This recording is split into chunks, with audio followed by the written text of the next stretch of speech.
There's one important game today, and then there's another one tomorrow before the Sunday first round of games. 11 Wonders who play against Hoho United. 11 Wonders are expected to play against Hoho United, who, per reports, have sent official communication to the Ghana Football Association that they have pulled out of the Ghana Premier League. Bechem United will welcome Midiama SC tomorrow to the Nana Fosu Jiabo Park in Bechem. So that game will be played tomorrow before the Easter first round of games. Coach Ebenezer Sifa is here with me this morning. Coach, good morning to you and welcome to Sporty Breakfast. Good morning, Raymond. Well, the last time we spoke, I think we were about to play the game against Germany, right? The friendly against Germany. Sporty FM, the voice. Post the Germany game, there were major fallouts. And I'll pick your thoughts on this before we go. Otuado has been sacked. Long overdue. We are in search of his replacement. We are looking for his replacement. Names have been dropped. Kwesi Appiah has come up. Walid Regragui has come up. According to reports yesterday, he's indicated that he's not interested in the job. Hervé Renard has been talked about as well. And interestingly, the only coach who many believe, looking at a very delicate condition, delicate situation, the only coach many believe Sporty FM can come in, steady the ship, and possibly get things running in the absence of maybe Hervé Renard or Regragui is Kwesi Appiah. What do you make of the names that have come up? Joachim Low has also come up. What do you make of the names that have come up? And what should be the direction of the FA as they set for a new manager? Well, the sacking of Utado, if Abigail will confirm, I sent her a message when the minister left Ghana for the German game, and I told her Otto will be sacked. So probably it's not the reason he playing Austria and Germany that he was sacked. It might be other reasons, but I think that it's long overdue. And I also believe that Otto should have gone when we failed to qualify for the AFCON. That is my belief. Yeah. But he's gone now. Who replaces him? Well, I heard people talking about James Kwesi Appiah and all that. Kwesi Appiah is engaged. And what I know, I don't think Kwesi Appiah will come again. But if we speak to Kwesi Appiah, I mean, you are Ghanaian just like us. We know you have a job with Sudan. You know, why don't you take time off your Sudan job and then come and help us at the World Cup? Well, I'm not in the shoes of Kwesi Appiah. Well, if he takes the job, fine. But I also think that he has a project with Sudan. But project, Sudan are not playing in any competition. That's what I'm saying. He has a project. I've not mentioned. No. We are not saying he should come and take the job as the full-time manager. You play. You do this job in an interim capacity. Yeah, he can, because he's been there before. I mean, he's got experience, and of course, even if he made mistakes in his last two appearances, of course, he's human. He will definitely know what to do again and know what to do. Right. Do you understand? He's an option for the Black Stars job. But apart from Kwesi as a local coach, or probably one may say that you compare him with Coach Ibrahim Tanko, and that he was with him before Tanko went for the U23 in Egypt when Kwesi also brought on CK Akono. I mean, of course, these are coaches that have handled the Black Stars before. For them to come back, I don't think there's an issue with it. But if you want to go beyond that, but I think that Joachim Low, to me, should be the one that we should go for. Based on what? I mean, he's a World Cup winner. How long ago? Oh, even if it is 20 years, 10 years, whatever, the man is still in. The man is still in football. You see. No, he's still in football doing what? Because you don't see him on the touchline. Do you see me on the? I'm curious. No, I'm asking a question. I'm asking a question. Do you see me on the touchline? No, but I hear you every day. Do you listen to the Germans? I know what you do. But the point is that Joachim Low, fine. Let's say 8 years, 10 years. Do you understand? You see, I believe in somebody who will be able to adopt quick. And that is not Joachim Low. I think he can. You ask me a question. That's my opinion, not your opinion. It's my opinion. It's my opinion, and I believe that Joachim Low, because you see these Germans, they adopt quick. We don't need a coach who's coming to let me put it this way, revamp the whole team. Reinvent the wheel. Do you understand? We've got young players in the team. For me, talent-wise, I mean, your own Atakon. No, you see, he's one of the brilliant. He's one of the brilliant players you can rely on. You know, the system that Ghana played, he played it perfectly. He and Caleb Renchi, compared to their first game that they played. So if you are even having Baba Rahman to come in, you have a lot of options. Do you understand my point? There are young players, apart from Jordan, and I think that is going to be his last World Cup. Maybe it's the one step at the end, and Nike Williams. The rest of them are young. Do you understand? So probably you get a coach who will be able to arrange these boys properly.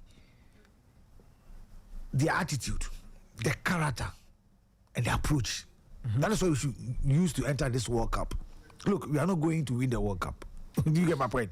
It's a fact. We are not going to win the World Cup. It's football. Anything can happen.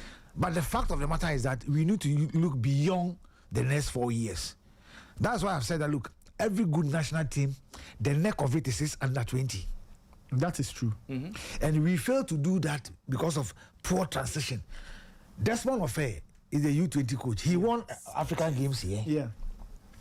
He took the team to Egypt, right? Yeah. How many of his players are in the current national team? Though he's the assistant coach. Jerry Free. No, they brought him on. They brought him to play the qualifier. Where is he? He's playing in Belgium. So what has been? But is he doing well? No.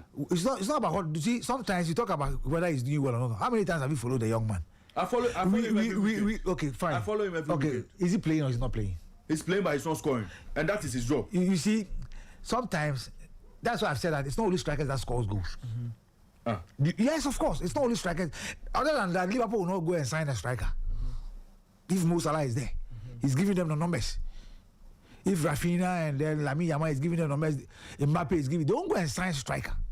I'm not saying that because he's not scoring, I shouldn't talk about it. He needs to do more to get the goal scoring. I'm saying that we need to do proper transition. When the day I use squad, you talk of Opoku Ajiman, Rabiu Mohammed, Dominic Edia, and the rest.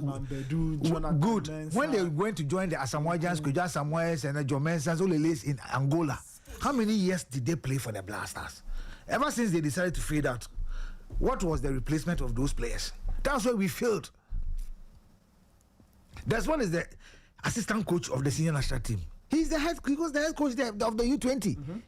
You understand? Yeah. We had this Aaron Esa, formerly of Bechem United. He was part of the team that won. And then remember the 4 nation tournament that was played in Brentford. You were there. He was part of the team. Yes, I remember. He was not given the opportunity to play. Yes. You understand my point? Yeah. He was part of Desmond's U20. At least we should have some kind of transition. Yeah. When Zito won the African competition with the U20, we had a free Balia was part of it. Fatau Shaku, and then Dan Lad. We took them to the World Cup. Yeah. Right? Yeah. Dan Lad had issues with Kotoko. He's going, he's staying, and we left him out.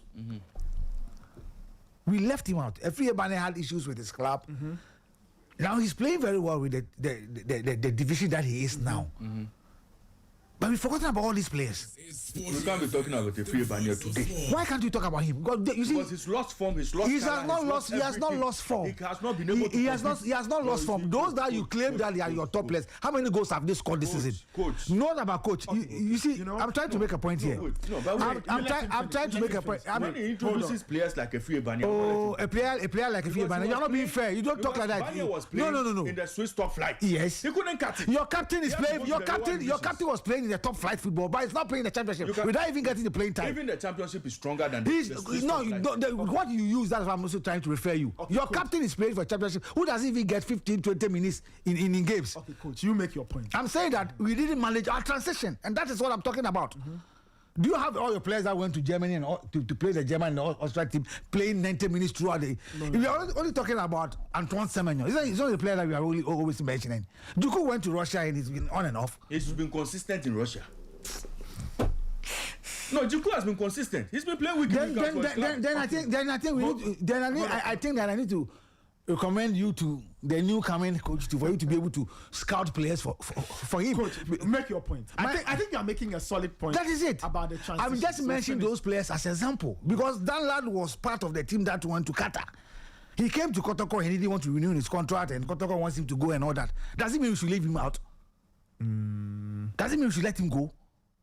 Okay. Apart from Ishaku Fatao, there was this midfielder who was playing for Brekum Chelsea in Karim Zito's midfield. He was in Switzerland. I've just forgotten his name. Solid midfielder. We have, I think, Esinki or somebody they call him. He was playing the centre back for Karim Zito's team. He was with Interallies before he travelled outside. He was also playing. I'm saying that we need to manage our transition. That was the reason why, because we couldn't manage, that was the reason why we are looking for players that were born outside to come and fill in those spaces. And it don't work. Okay, coach. It don't work. Let me ask you a question. Raymond was making a point about where players. Let me ask you this: where are national team players, where they play, does it matter when we are thinking of putting a team together? Because some people say that some leagues are stronger than others. So, should we be concerned? One or two, should we even care where somebody is playing? For example, let's say a Free Banye is playing in the second division or the second tier of Swiss football, right? Let's say he's scoring regularly. Should it be a problem because a Free Banye plays in the Swiss second tier when we are calling a team, or we should look for a player who is consistent, or we should look for a player who can fit the coach's plan? Which of these should we do? Both. If I have a player playing the second tier, giving me goals, I have a player who's playing the top flight. He's not scoring, but you see his contribution in the game. You can combine both players where you can get good results. You understand my point? It's a matter of the coach trying to know which players will fit into his game plan or his system. Concepia brought some players from Saudi Arabia. Achu was from Portugal, a lower tier division in Portugal. We didn't know where he was playing. Bernard Mensah, where was he playing? He was in Turkey at the time. But they all came and then they fit into players that were playing the top flight football. So he was able to get them together. He was able to get a team. The cohesion and everything worked. So you saw Bernard Mensah in Blasters Milford coupled with the likes of Sule Muntari, the likes of Ajiman Bedu and the rest. And it worked. Do you understand? Yeah. Achu came, Jordan was hitting, Achu came, the day was at his peak, and Achu came in very young, and then he was able to fit into Kosiapia's rhythm by introducing him gradually. We have Ishaku Fata who was playing for Tamale City, but he was in the Blasters, but he was given the opportunity gradually, and today we see him to be one of the starters of the Blasters. I'm talking about transition whereby a player will be given opportunity today. He may not even get a playing time when he's being called. And you don't call him again. Why did you invite him for the first place? You invited him because you saw something in him. You never gave him that opportunity to be able to build upon it. And then you left him go. And then you'll be looking out for somebody who has not even gone through the ranks of probably playing for the U17, U20, U23. Look, we talk about the Stevia Pierce group, the first World Cup. We talk about the second World Cup. Our midfield has always been our strongest point. Derek Martin will tell you that he played alongside Mike Lassian, Sule Muntari, and the rest. So even if he's not getting more playing time with his current club and he comes to the Blasters, since he has been able to play with them from the lower tier, at least some chemistry within them will definitely come back. But in this case, no. For instance, Marvin Sananya was convinced to come and play for Ghana.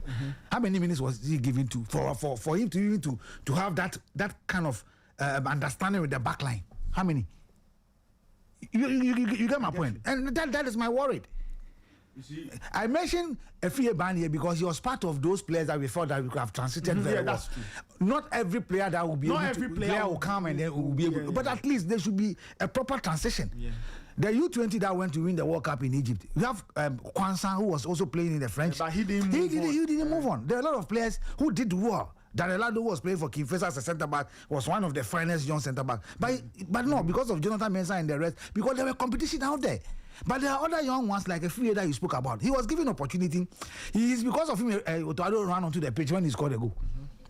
When we offered that about second division was Sunyani baby, he was given opportunity, and he has proven that. Look, give him more time.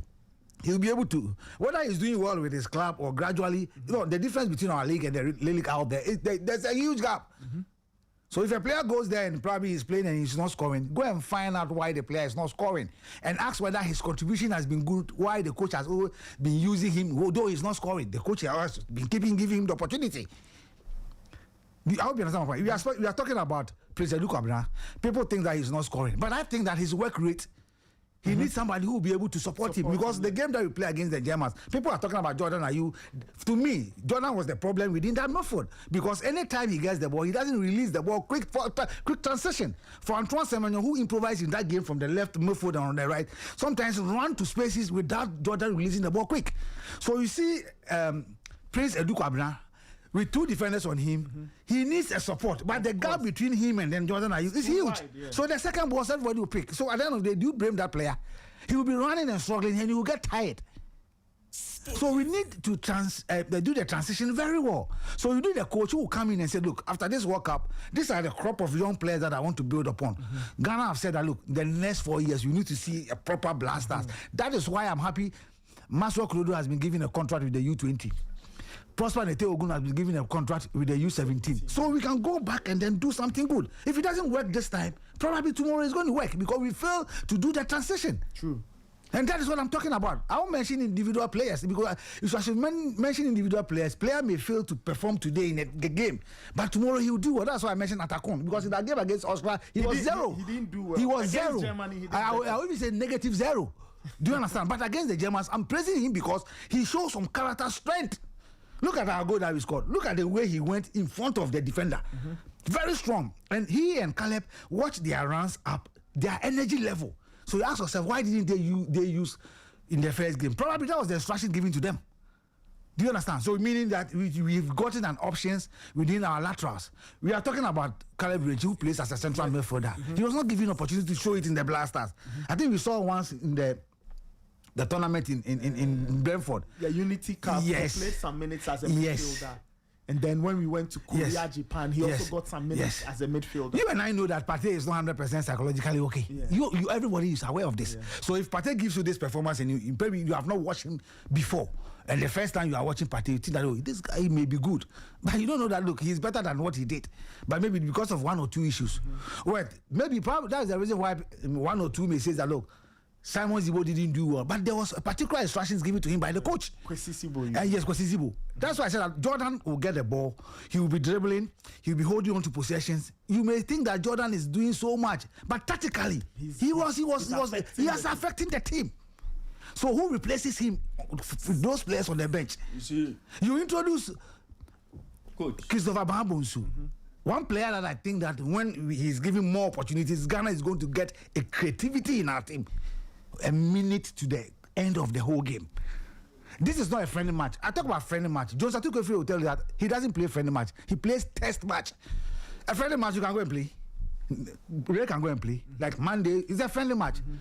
Do you understand my point? But when it's a test game for you, the player, a test game for the coach, you see seriousness from tactics and the player's output. That is why you're going to get it. Look, there's no player on this earth that a last test game before the World Cup will give him 100% performance. No way. They recall Ramadan Falcao of Colombia. A last game before the World Cup, what happened to him?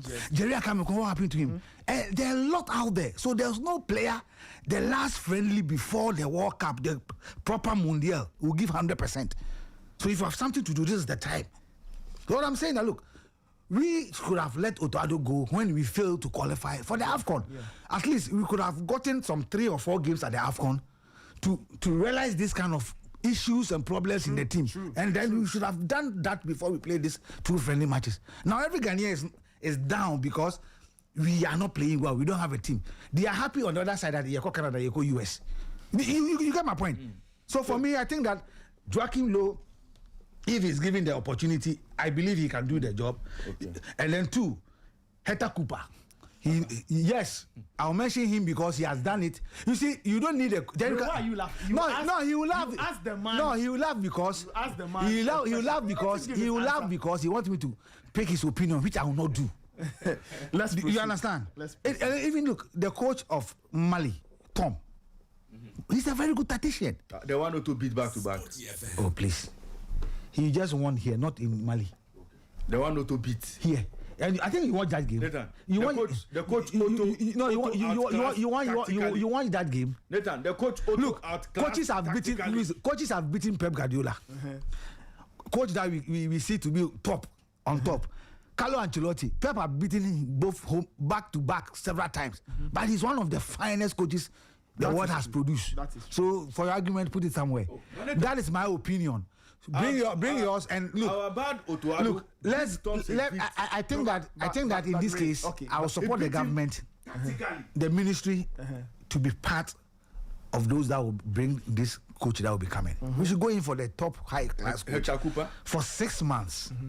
Okay, the World Cup we've seen our layman's, we've seen our problems in the Blaster. Probably he may come, and I don't think they are going to make a serious changes in the current Blasters. Do you understand? We should get down. The government is ready to pay, and that is all I've heard, whether it's true or not.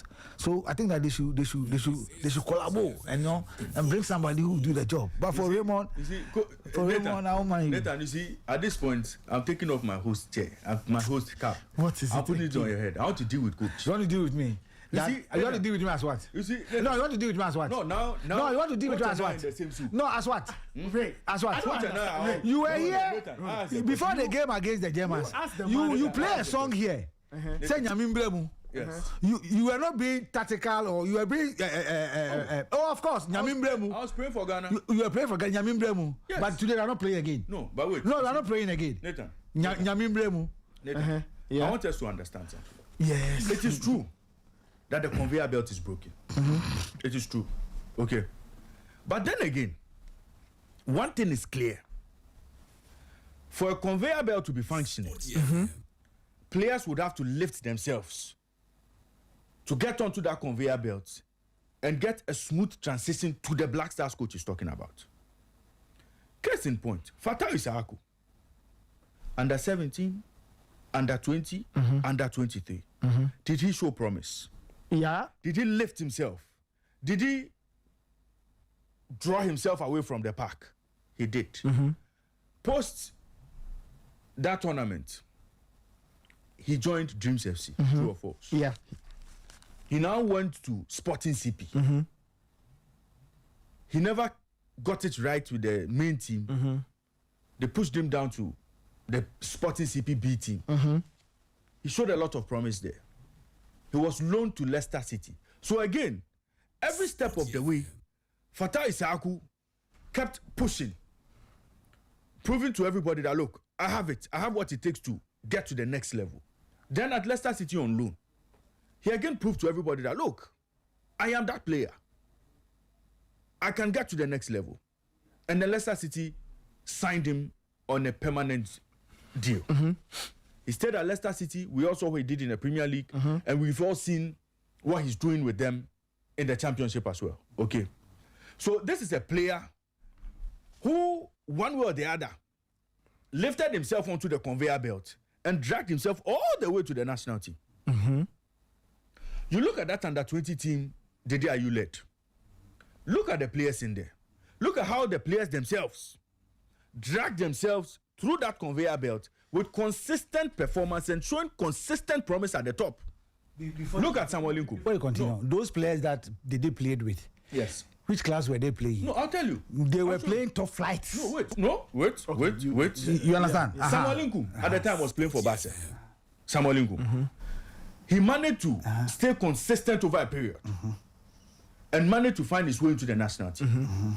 Then, Heart of Lions player, Gladson Awako, was playing for Heart of Lions. But he also found a way to manage his career all through, despite the fact that he never really got to the top level playing for the Black Stars. He still had a very decent career across board. Jonathan Mensah, then he was playing for Free State Stars. Jonathan Mensah. Look at how his career went. Again, he lifted himself. He showed consistent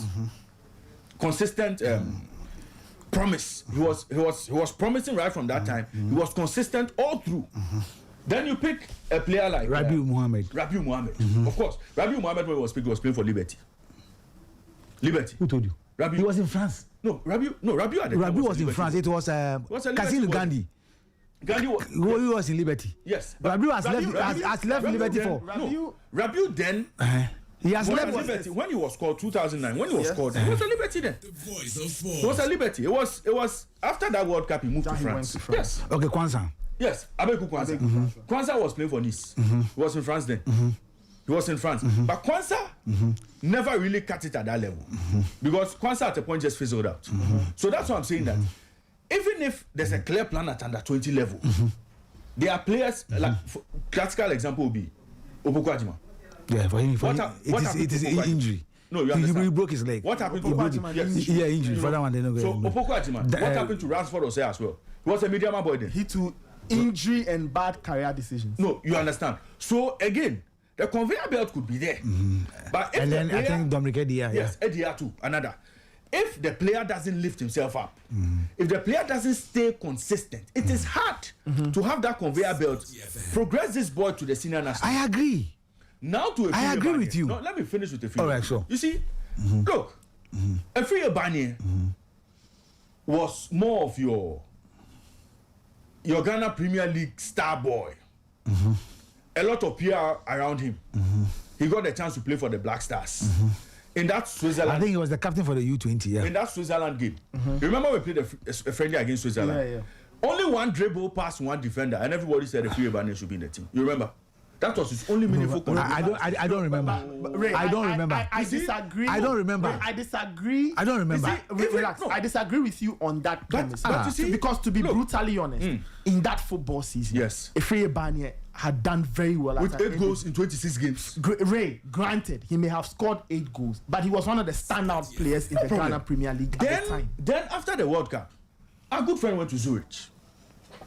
When he went to Zurich, in his entire career at Zurich, playing for Zurich 2, playing for FC Zurich 1, he scored only 3 goals in close to 50 games he played for Zurich. He never cut it for the Zurich top flight side in the Swiss League or the Zurich Team 2, Team B. It never happened for him. Now he found his way to the championship, and that is his level. He's playing in the Swiss championship. That is his level. Now he's playing. Okay, Ray, that's why I asked. And the I'm saying question. that there's no way about with that Dan- quality. what No, about later. Dan Lad? There's no way with that quality. Efiri Banye walks back into the Black Stars. You see, what I'm trying to say, you don't get it. When I talk about transition, I don't mean the whole setup of the U20 should be translated to the Black Stars. I hope you understand. Yeah. The data you squad, is that, or was it all the players that transited No, to the Black no, Stars? see- A few went, even those that went that they couldn't, they were left That is out. why- So they were and left then out. Ajimabedu- you know Ajimabedu was part of that squad. Just look at his career trajectory and how he managed to seal a spot in the Black Stars. He was consistent. Ray, that is why I ask, for example, that's why I ask, where our players play, does it matter? Absolutely, it matters. It does. Okay, but Ray, I thought that I this- asked that question because if you say that we are all talking about transition, right? yes. So what if we have a set of players, right, who play, let's say, an under-20 tournament, or they are part of the U20, Yeah. and then in the subsequent years after, all of them go to the second tier of whichever country they go yeah. to. Then all of them are doing very well at that second tier. Would you still move them on? It depends on the level of consistency they are showing there, the quality of opposition they are facing, and then how they themselves impose themselves on games when they are giving call-ups. Okay, so That would be the only reason coming. you consider this player for a national team to be playing high-profile games. you see, I ask because we say we want to do a transition. Yes. Now, if we throw in all these little caveats, there will come a time where we will have a U17 or a U20. The players are playing second tier Germany, France, Spain, Italy, England. None of them are playing top tier. And now we'll try and move all kinds of other players into the senior national team because in our mind, all these guys are playing second tier level football. But then now we are trying to build a national team. None of these players are there. None of these guys who've played together at the lower level are there. It is the thing we are suffering now. Yes, you're right. That's what I'm asking. So where is the balance? But Nathan, fact remains that for you to play in the senior national team, you must be playing top tier football. Sporty FM. You must be playing top tier football, Not regardless all. of your quality. Not all. Regardless of your quality. But this is it. This is it. This is the catch. This is the catch. For any player at under 20 level who moves up the ladder, Let me ask you: do you expect a 19-year-old yes, to get first team football? Right? yeah. At that level, do you expect a 19-year-old? These days, Yes, it happens. there's a route for most of those players. So that's where the North Islands will come in. That's where the Dutch projects come in. Okay. So most of these players go to clubs, go to leagues Like Denmark. that encourage Dutch league and all that. the youth. So which means that play. on the player side, and I made Yes, that point on the a few player minutes side. ago. On the player side, Ray, and this one I support Ray. Yeah. A lot of our players will have to make better decisions at under 20 level. That's correct. Yeah. Because it is the only way, that's the only way they can secure consistent playing time to ensure that And develop. You see, so they'll have to critically think you about, see- I've come to play black That's satellites. what killed Adia's career. Yes. So I've From come, Adia's career. yes, so I've and come to who play- helped him who helped him to take that decision? So he will have to decide. Coach, you see, You see, where- this agency stuff, most of them look at the money, and they don't think about the player's future. I wish you can get Salas and Chips on this particular issue. Maybe you can have it another day. Yeah. Most of these agents look at the money, and they don't look at where and the future of the player. So in that case, coach, how can a player make the best decision for himself, knowing all these horror stories, and I'm sure players know, they've heard other stories. How can we ensure that they make the best career decisions for themselves? I'm 18. I've come to play Black Satellites. We went to an AFCON. We finished second, or we won. We went to an under-20 World Cup. We got to quarterfinals. Teams are chasing me. How do I ensure that I make the best decision so that between 18 and 21, I would have played some good football at my level. Yeah. I would have developed. So 21 is when probably my Black Stars career starts. Yes. Or 22. Between 18 and 22, the player should be good enough and should have played enough minutes that when he comes to the national team, he's not coming to command minutes, but at least when he's coming, we know he's been consistent. Yeah. He's played. He hasn't dipped in form. You know you are building your national team on these guys who have played minutes, right? So for me, a critical part, and this is why I side with Ray about players taking charge of their own career. It's about their mentality too. You see, a typical Ghanaian player playing for the U20 after a tournament, a team from Portugal will come from probably the lower tier, offering him about $15,000 a month. And the player will look at the money and say that, look, maybe besides maybe fine. The moment he goes there, how does the player also work? And that's the point. No, I agree, because I was in Sheffield. I went with Fatau. He was playing alongside Ishaku Fatau from Shooting Stars. I took him there. We were there for 2 weeks. He was allowed to train with the U18, U19, and the U23 teams. And the sort of training that they do, they move to the gym and they go onto the pitch. The moment the player comes for training and I'm in the room and he comes, the moment he lie on the floor, I have to wake him to go and bath. You understand my point? Yeah. Because they endure. But most of our players don't do that because they've gotten few dollars or euros. You spoke about the Edias, the Ajimambedus, and all that. If those players that you're talking about, the mentality of those players, and let's put that way, the quality of those players compared to today, there's a big difference. Yeah. I spoke about transition because, look, you can have about 20 players from the U20. Two. Only two can make I'm saying two can make it big in the senior national team. Yeah. It's good. Yeah. It's a plus. You may even have none at all. Then that should tell you that there's a problem at the U20 level. Because the quality that should come from the 20 level should be something that it is the neck of the senior national team. It is the neck of the senior national team. So for me, that is my belief. If you play for the U20, you should be able to make an impact with the senior national team when given the opportunity. Because we have these boys, let's take our local league for instance. We have these players playing for the national under 17 playing, so most of them are playing for these premiership clubs. The mentality is there, the attitude, the character. Playing for a premiership here and playing for national under 17. So when you are playing for the U20 of Ghana, you go for a major tournament and you excel. I expect you to be able to compete because those players that you are playing with, some of them can come from our Premier League. Fine, some of them can come from the top flight football and from the lower tier. So I believe that the transition, we need to do more. Look, when you compare the Salah Tete under 20, you know, he took some squad to Turkey. In 2013, Preko was his assistant. That was the squad. The French team. The French squad was made of good. Squad. The French team was made up of Tovin, Pogba, and the rest. Areola and things. I think. Comparatively, which these two squads, which of them did the transition very well? France. And you saw them. No, but again, France, Yes. obviously because of the system they have as a nation. You understand? A lot of those boys would start from Clairefontaine, get into the lower tier sides of the top French league. It's transition. Right, Nathan, is that not the It's case? transition. But we don't have a model similar to that or close to that here in this country. We don't have. I agree. But the point is that the moment you are drafted into the Ghana under 17 team, okay, it is believed that from under 17 you cannot go back to the under 17.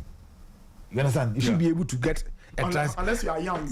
Good. Even if not all of them, and 5 of them are from the under 17, are transited to the U20.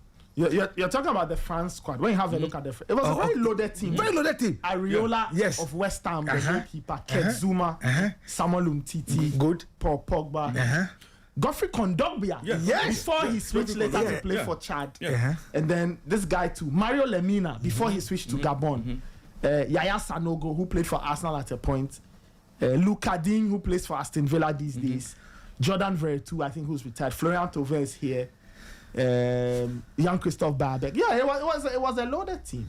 It was a loaded team. Now look at where Pogba started his career. Okay.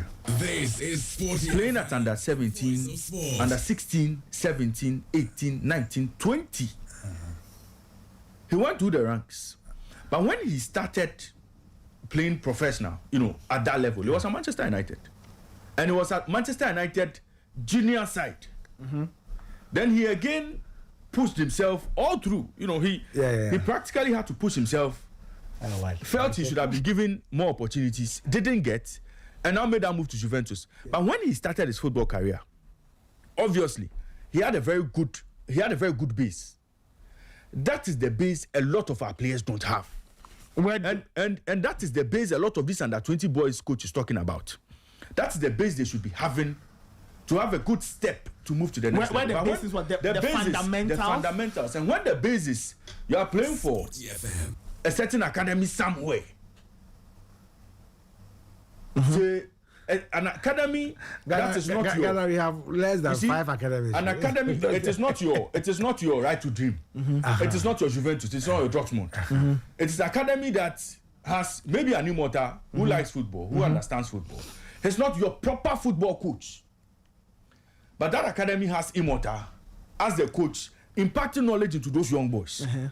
You see the exceptional talent, but right from the time you pick that boy, immortal has already corrupted his basics. So there's a challenge right from that point. Pogba didn't get that. Pogba had the best right through from that level. So again, we are saying that look, but for that under 20 boy, but that is more. That is more on us as a country, That right? is exactly so what that I'm is saying. why we often talk about the DNA. So at a point, whatever it is we are doing with that DNA, it has to go right down to the root. absolutely. I think they've started, right? So I think very good. that's So maybe in a few years we'll start to see the fruits of it. Some of these things take time, but the most important thing is that it should be in place, and it should not be only here or there. It should be everywhere, so that every child playing football in Ghana is developed along the same principles. You understand? Yeah. So that every Ghanaian footballer understands the basic principles we want them to understand. All the things we will do at a national team level, we just build on the basics. It is why in Spain they can call a national team made up of several players from several La Liga teams. But they understand what they are going to do. Why? Because the basics are the same. Simple. The principles haven't changed. So that is where. So it's a national problem. Anyway, Immortal is here. Yeah, I'm sure Immortal. has Point of interest. Something nice. Immortal has come with this point of I always like it when Immortal. Yeah, he comes in like, you know. When we are discussing something like this, you know, it interests me so much. Coach made mention of the agent and the clubs. You know, most of our issues has come from them. Why am I saying this? One, the clubs now they believe in Toronto. So most of the time you hear, oh, when you win the league, how much do you get? How much do they give you? Most of them get their monies from transfers.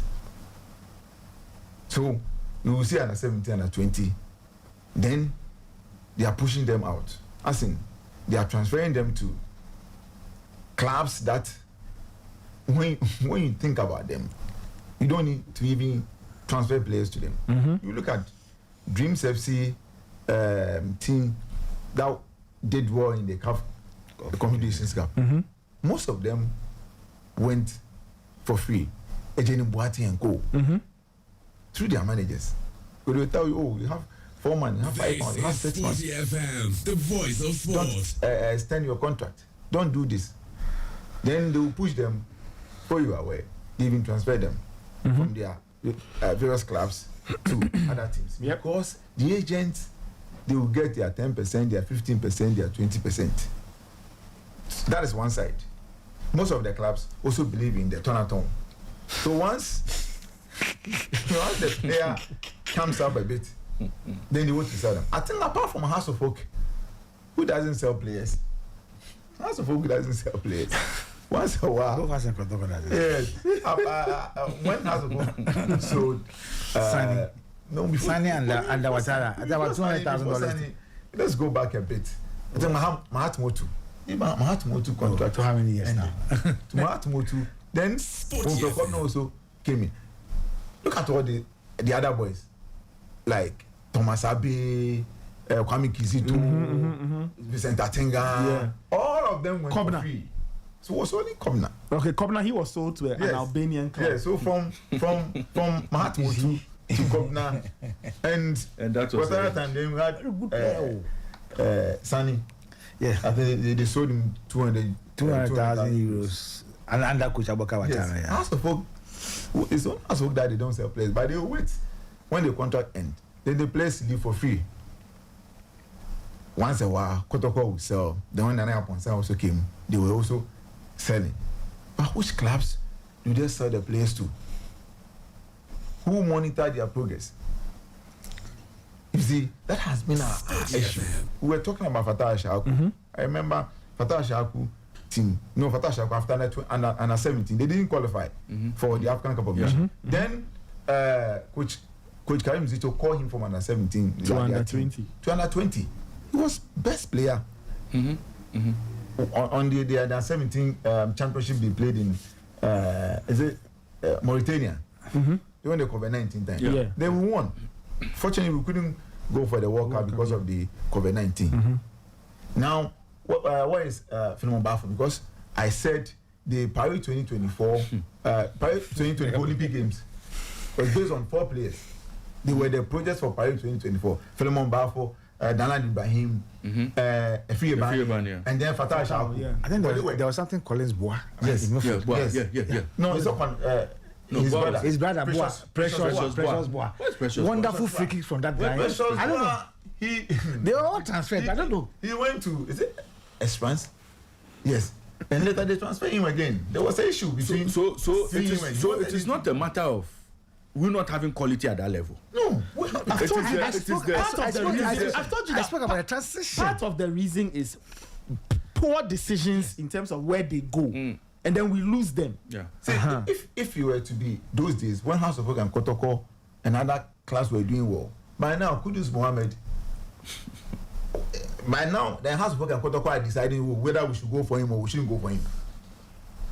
You see, those days, House of Folk sold Dofamier Joe from after transfer from Afinia to Asukoka and he won the goalkeeper. They transfer him to Division 4 club in Germany. In Germany because they had Ishimnado, someone like Sekufo, Emmanuel Sekufo, and the likes. So they didn't even think about Joe Famier, who has won the goalkeeper because they had the talent.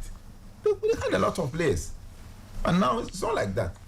People are thinking about transfer player for maybe $200,000, and then 2-3 years time, they don't want transfer. They will get $2 million, $4 million.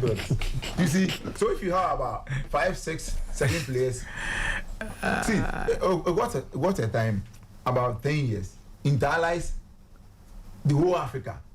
Yeah, I think they have made a lot of transfer down all the teams in Africa. Yes. Internalize, where is their stadium? And where are those players? How many of them returned? Yes. To feed there was this boy. I don't know whether I'm coming. I think you can remember this boy, Evans Mensah. He went to Helsinki in Finland. Yes. What's Helsinki? Tanko took him to Egypt. Yes. He came to play on that left-footed young, wonderful player. And then later he went to sign in Saudi, and that was his end. Yeah. Sporty. Look at all these players.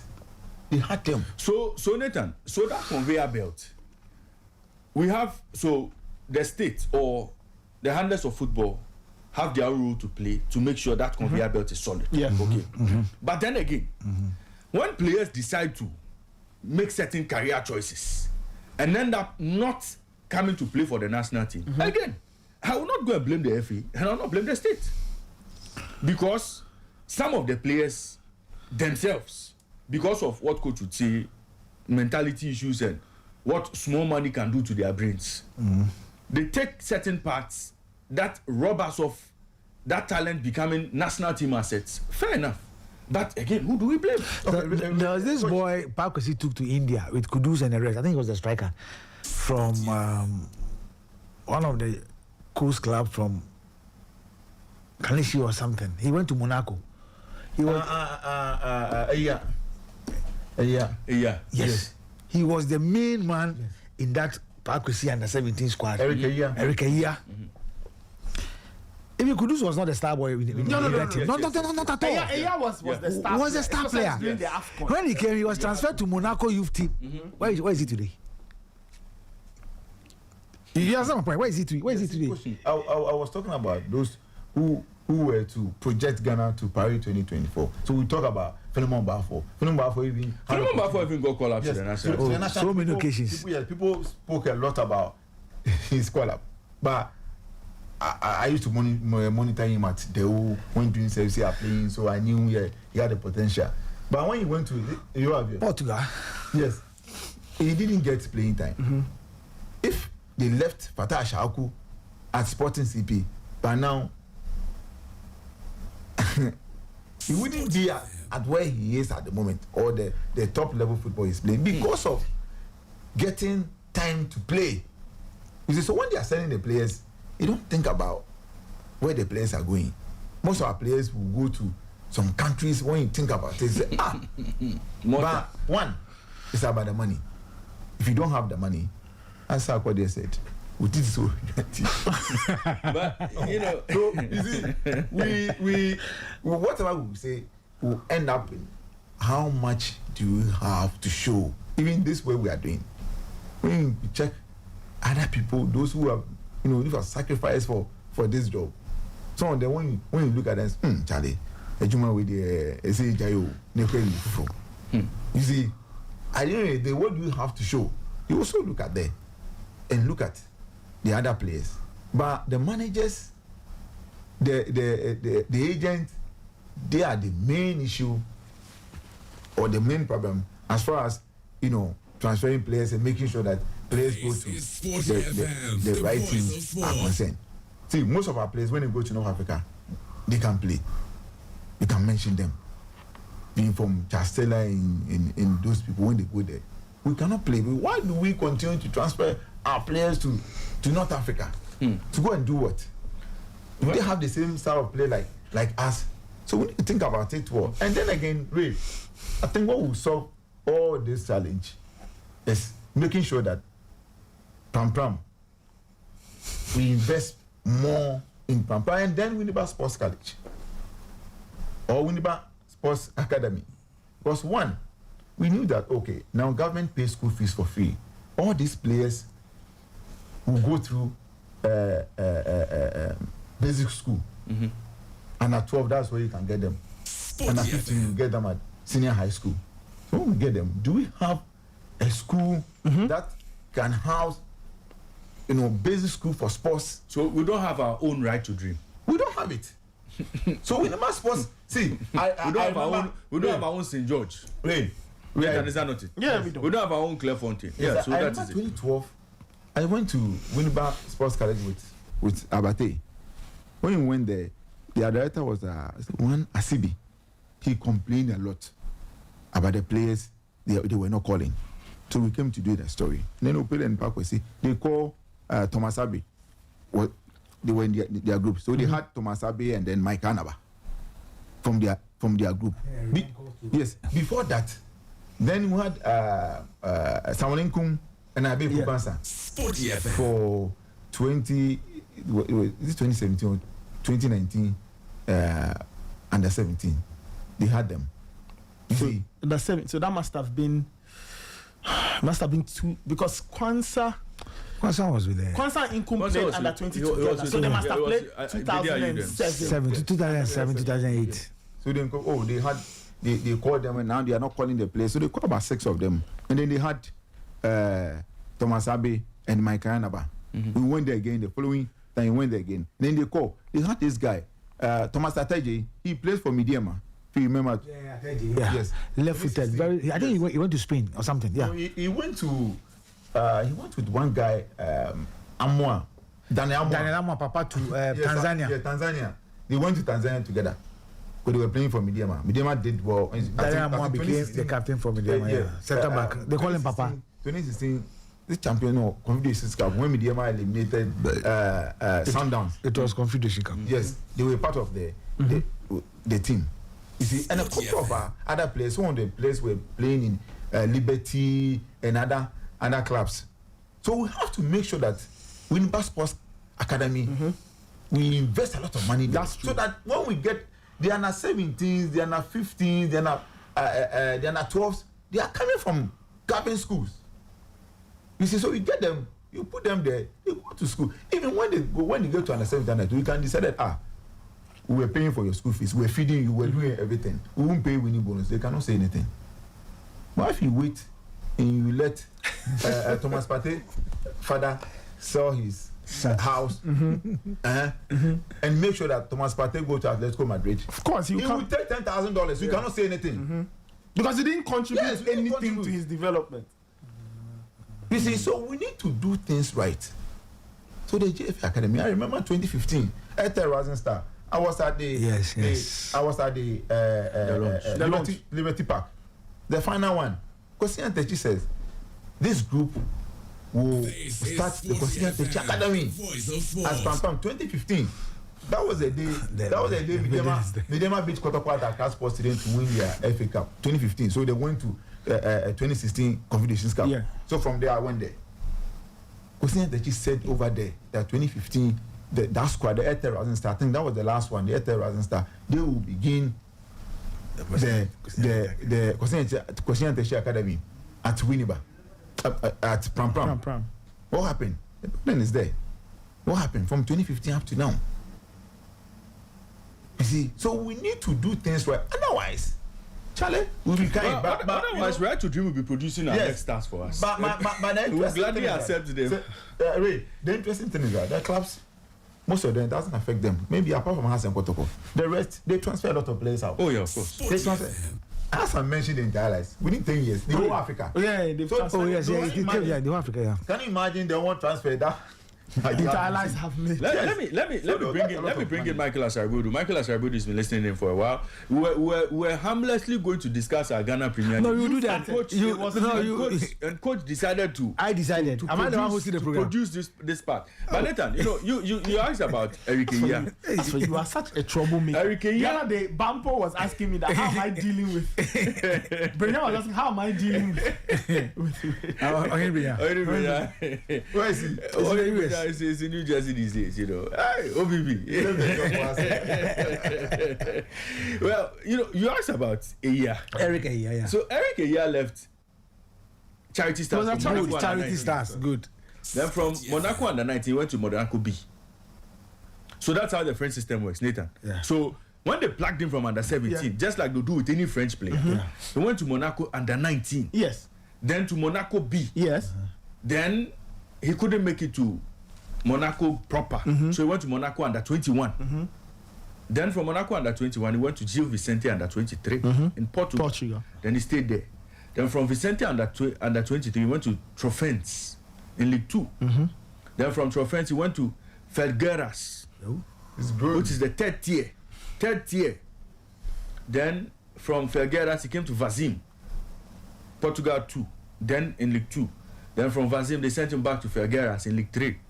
Then he came back to Felgueiras, went back to União Santarém in League 3. So that's the Portuguese third tier. Now, he went on loan there. He's now back to Felgueiras. He's just 26, but he's dominating the news in the Portugal third tier. Someone who dominated the U17 in India. That's. And at that point, I think he was at 16. But Monaco was Monaco a step too high for him? I don't think so. No, I don't think so. I don't think so. So some of it can come down to the club being right for you, but maybe your attitude. Or it could be that the club is right for you. You have a right attitude, but your basics could be lacking. Again, You're right. basics. But we don't know. We don't know what happened to Eric Eya. Yeah. He's the best person to tell us. Right. But let's bring in Michael Asari. Michael, good morning to you and welcome. Good morning, Raymond. Good morning, guys. Right. So Coach Ebenezer Sefa says the neck of the senior national team, the Black Stars, is the under 20. At under 20, we seem to be producing talent here and there. A few players pop up, but nobody really knows what happens to them. We are not able to properly transition these boys into the Black Stars. And that really has become one of our problems. So now we have become over-reliant on Boga Stars. We are begging players to naturalize to come and play for us. We are begging players to leave their fatherlands to come and play for us. All of those things are happening. With our national team, we are begging the likes of Semenya to leave Togo and come and play for Ghana because our conveyor belt is off. Progression from under 20 to national team is off. Nothing seems to be happening at that level. Your thoughts on all of this? Well, what I have to say is that we've not run a proper football system that allows for honing talent. Yes, we can identify talent, but we look at the major drive in terms of talent development, and it mostly rests with the private sector. Sporty FM. In terms of what government is doing, in terms of what the GFA is doing, you don't actually see it. It's only recently that the GFA decided to create, I think, regional academy sort of. I don't know if they've actually kickstarted it. The point is that in previous times, when our national teams used to grow, there was a certain trend. And I think the best of such a period would be from 97, 99, from the U17 to the U20s.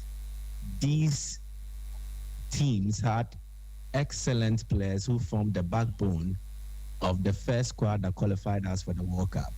Sami Ajay was with the U17s, I think somewhere in 1999, with ACN, Dombo. No, Sami Ajay was with the under 20 rather. Under 20 with Steven Appiah, with I think Awule Kwe. They played at the FIFA World Youth Championship in Nigeria, where we lost finally to Spain. There was Lai Kingston, there was Bafo Chan. They all formed part of that squad. Then in the under-17 in that same year, there were the likes of Michael Essien, George Owu, Stephen Odro, Shimelado. Eventually, they progressed to the U20 level, and they played at the World Youth Championship in 2001 in New Zealand. If you look at that core from 97, 99 to 2001, then maybe the last batch will be somewhere around 2003. 70, 80% of the brilliant prospects we picked from that team played part of the qualification process from 2004 until we eventually qualify for the World Cup in 2006. It tells you the plan, the progressional plan. And we could actually track where our players were going, because by the time they departed the shores of Sporty Ghana, FM. they had been groomed well enough that they had built themselves. Apia did not play for that long with Hasselhoff, but because of the youth structure he enjoyed in terms of coast football, he built himself to a certain level. So when the time was right for him to get a transfer to Europe, he had developed in terms of some of the basics regarding football. And so it was not difficult nurturing him and then molding him to suit the European standard then. Asian, similar. Right from school all the way to Liberty Professionals, he was trained in a manner where he was versatile. His technical abilities meant that he could do a job in various positions. Now, this is the same profile the European clubs he played for used to mold him. So at Bastia, Lyon, Chelsea, Asian could play various positions, at times a right back, central defense, and then at the heart of midfield. This is Where Sporty did Asian get his FM, the education? voice of sport. Basically, you would have to reference Liberty Professionals as the final destination for him in terms of his local football journey. But before he got to Liberty, he had learned something. And there's a reason Liberty got the moniker as the scientific soccer lads. It means there was a certain approach, a certain science beyond how they went about developing their players, training them, and even the brand of football they sold on the field of play. Now, there seems to be a clear departure from it. Almost every football club you find existing in the top 2 tiers of Ghana football's pyramid, you will not actually find them playing with a certain identity. I think the last of such a team would be Accra Lions. But if you ask Accra as a folk, Asante Kotoko, Sporty and you FM. can run through what are these clubs known for. To date, we don't know Kotoko's identity. Excuse me. We don't know House of Folks' identity. And it runs through with all the clubs. Maybe Midiama is trying to change. And you can see in the approach in recent times. But there isn't even a clearly defined project that Midiama is attempting to run. Maybe in the next 2 or 3 years, it would all make sense.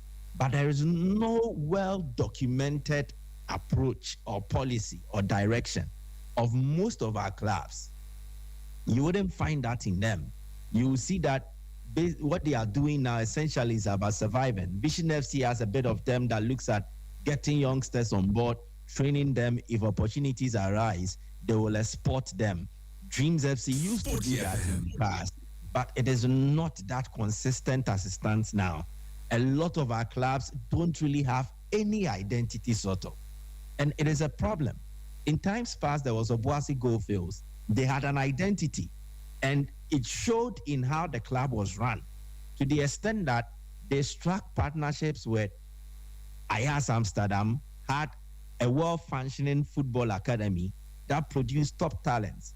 Jonathan Mensah, Wakas Mubarak, David Telfa, they are all beneficiaries of such, even including Sadiq Adams, who I believe for poor decision-making regarding his career would have been one of the best Ghanaian players we could have had. That transfer to Atletico Madrid, when he had already agreed to another transfer, eventually affected him, suffered a ban. It truncated his football progress, and he never recovered from that. But I am saying this to express the point that there was a time where clubs in Ghana ran with a certain model, and it worked for them. Now, I think that is what we need to focus on. What kind of football administrators do we have currently in the game? What actually is the vision that they have that they want to use to run these clubs? It is a big problem. Asante Kotoko, look at, they recently set up a board who will be taking charge. But what is the vision? What are they going to use to run the club? Oh, we have money. Let's try to do something. Let's win. What is Kotoko's plan towards development? And I've seen that before because players like Francis Akwafo have all benefited from a well-functioning Asante Kotoko youth setup. Now, their youth, they've started something. Again, what is the end game? Where do they aspire to get to? So there are issues that we need to look at. If we don't have the top 2 tiers of our football pyramid, if we don't have solid clubs running solid projects, we won't see the light of day. We won't yield the kind of results that we expect. There was Fete Feyenoord. There was Mamobi Midtjylland, and that team. They had that kind of relationship. Now we don't have them again. Football administration in Ghana is at a time where, just as we see that there is a drop in standard in terms of players, there is a drop in standard in terms of coaches. At the same time, there is a drop in standard in terms of the football administrators we are churning out now. That is a big issue that also needs to be looked at. I listened to Immortal when he addressed the issue of football agents and managers who are actually thwarting the efforts of clubs. And it's true. If you look through our football transfer report from the last period, Sporty FM. if you check, we are making no less than $5 million for the last 4 years. We made around, I think it was a little over 6 million in 2021. 2022, the figure was maintained. It was still around 6 million. It was maintained for 2023. For the 2024 period, our transfer report, in terms of revenue generated from transfers, it rose from 6 million to around 7 million. There was an increment of over $1 million. But ask yourself, who are the ones getting these monies? And what kind of transfer is Ghana noted to do? You will find that 60% of transfers here from Ghana are free agency. It is not tied to a certain club. It is the agent and the player making the move, and then they get that commitment fee. So yes, it will be documented. The player has to leave. The FA would have to document it, and then everything will be prepared and then sent to FIFA. But the money, a chunk of that money, is not coming to the clubs. It is going to the managers, the agents, and then the players. Again, I think the top 2 tiers are not recording enough transfer revenues to pump into their projects. The monies will go to the Division 3s, clubs who have set up and are not primarily playing within the top 2 tiers of our football structure. You mentioned Charity Stars for Eric Eya, and Eric Eya is not the only product that they've exported outside this country. They do a lot. Cheetah FC, Charity FC. In fact, a lot of these Division 2 clubs, and even to an extent Division 3, they sell more players than our Premier League clubs and our Division 1 league clubs. And the question to ask is, why are they able to do that? They've established networks. They've built a certain trust system with foreign clubs who believe that as it stands. Michael, I think we are losing you there. Would reconnect? We'll re-establish connection with Michael. But just a bit of a diversion from what we were getting into. We were getting into Ghana Premier League action for the weekend. Before Coach introduced this angle, well, very important angle. I mean, at least we get to understand some of the things that happen in our game and some of the decisions. Some of the decisions have consequences, and so all of these things have become part of our football these days. But we'll get into the Ghana Premier League preview quickly, Coach, because you've spent a lot of time dealing with other matters. This is what Brenya said. You'd hit the ground running immediately with the Ghana Premier League. Well, one issue that has come up this week has been the issue of Hoho United pulling out of the league. Today they are expected to play 11 Wonders. As to whether that game is happening or not, we don't know. But what do you make of Hoho United and this decision they have arrived at, citing injustice and being treated unfairly by the FA?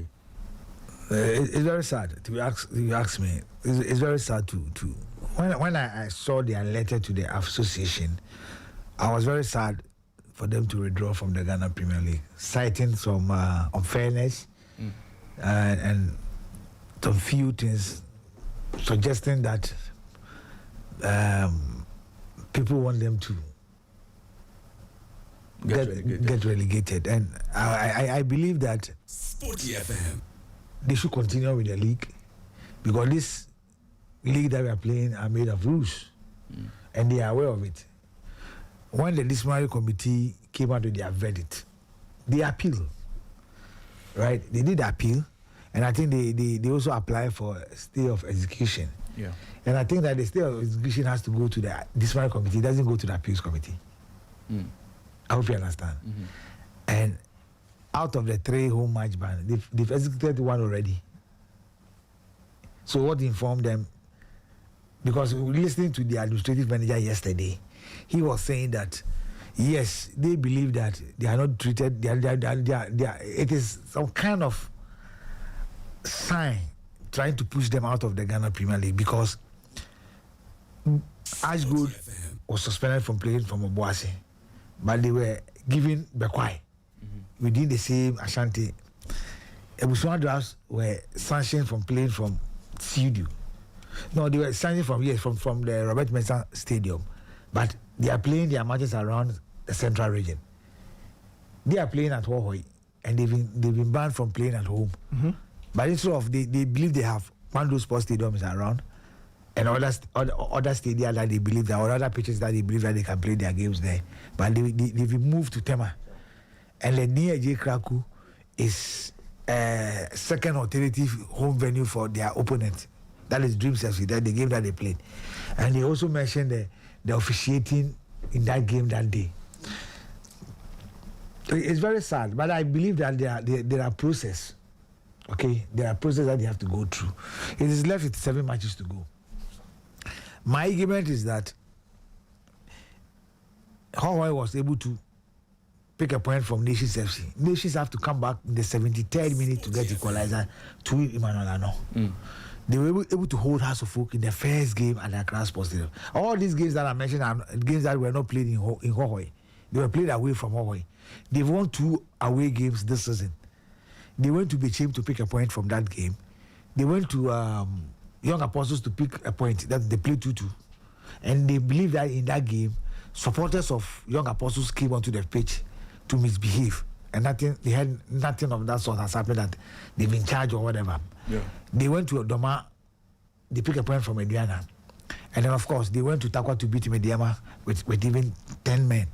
But they believe that there is some unfairness in terms of officiating against their team. But I'm saying that, look, there are teams that have also had that unfair officiating against them. The games that I've mentioned were games that were not played at Hawaii. I believe that if they had done their homework well, irrespective of whatever their supporters did, whether true or not, they believe that their supporters never attacked the referee that handles their game against Vision FC. They have a point that the referee didn't attack, their supporters didn't attack the referee, and when they were charged, there wasn't any video evidence, there was just the referee's report that the disciplinary committee based on to punish them.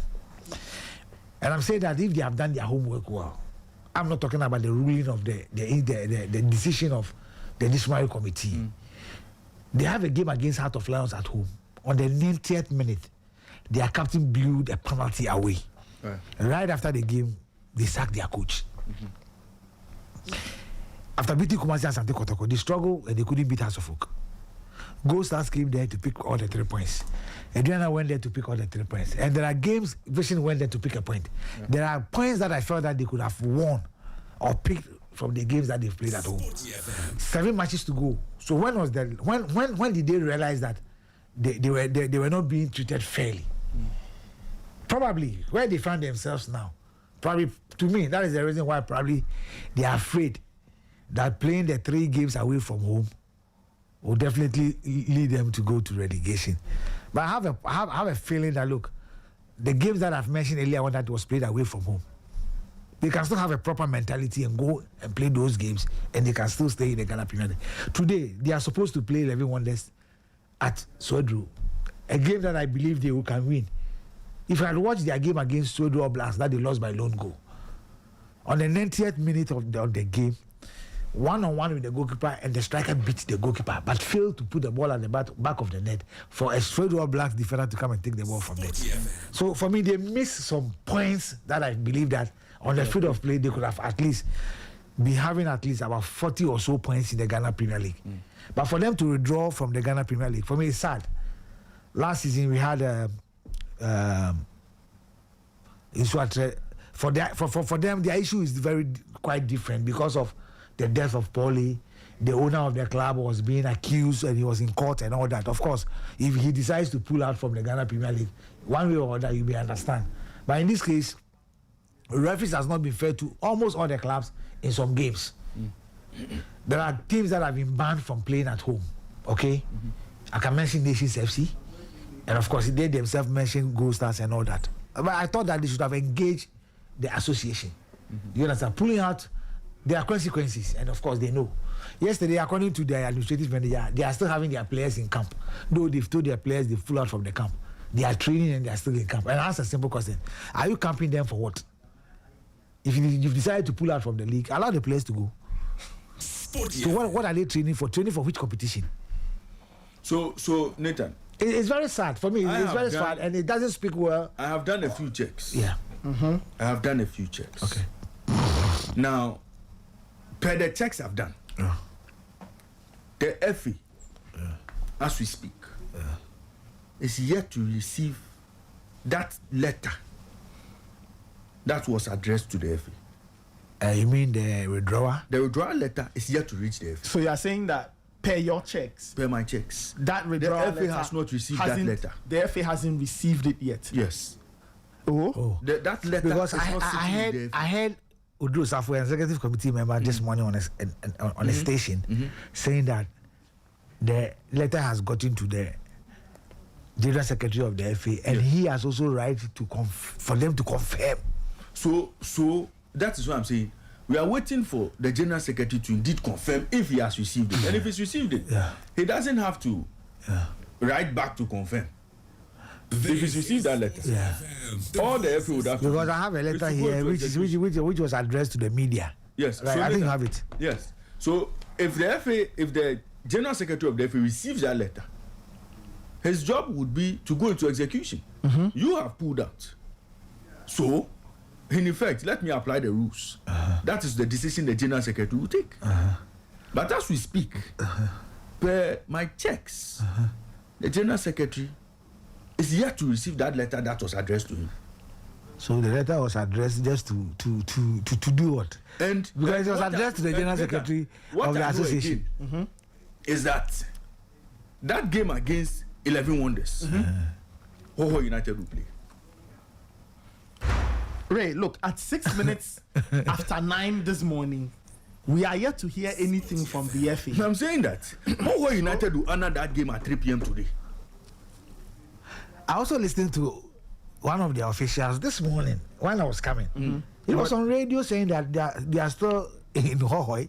The players are in camp. They are training. And I asked myself, you are in camp doing what? Because if I've pulled out from a competition and the players virtually... they should go... Yes, because they said they are still...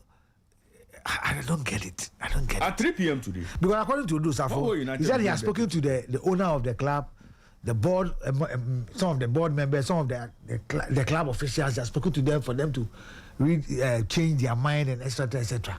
Look, but until the game... At 3 p.m. today, we will see Hoho United on the pitch. Well, we'll have to wait and see. But coach, let's quickly go to the games of the two top teams.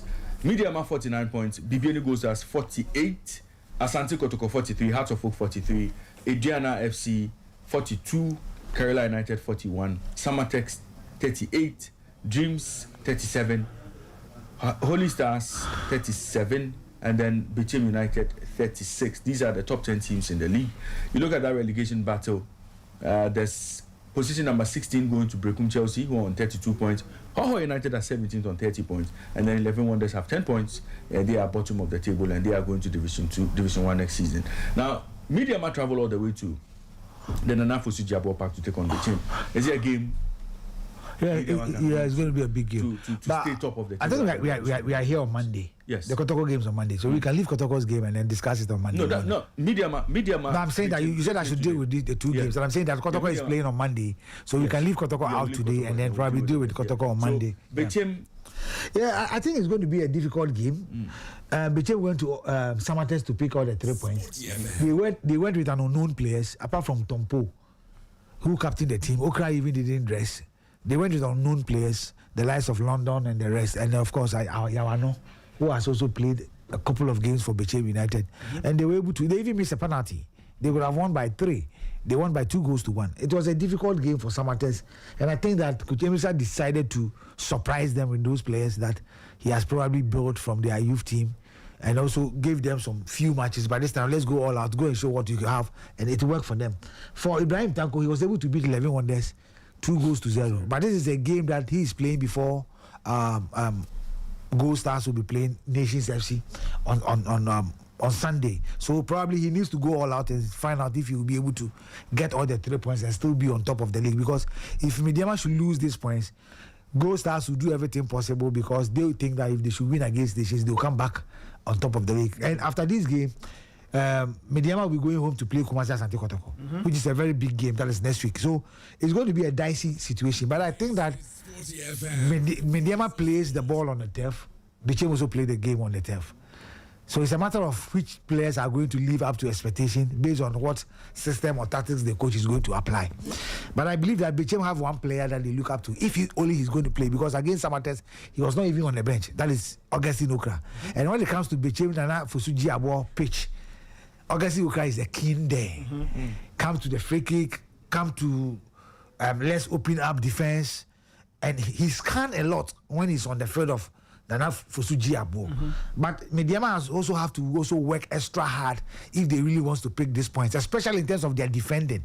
Because if you have watched their away games that they've played, they've messed up, especially in their defense line, especially the 2 center back.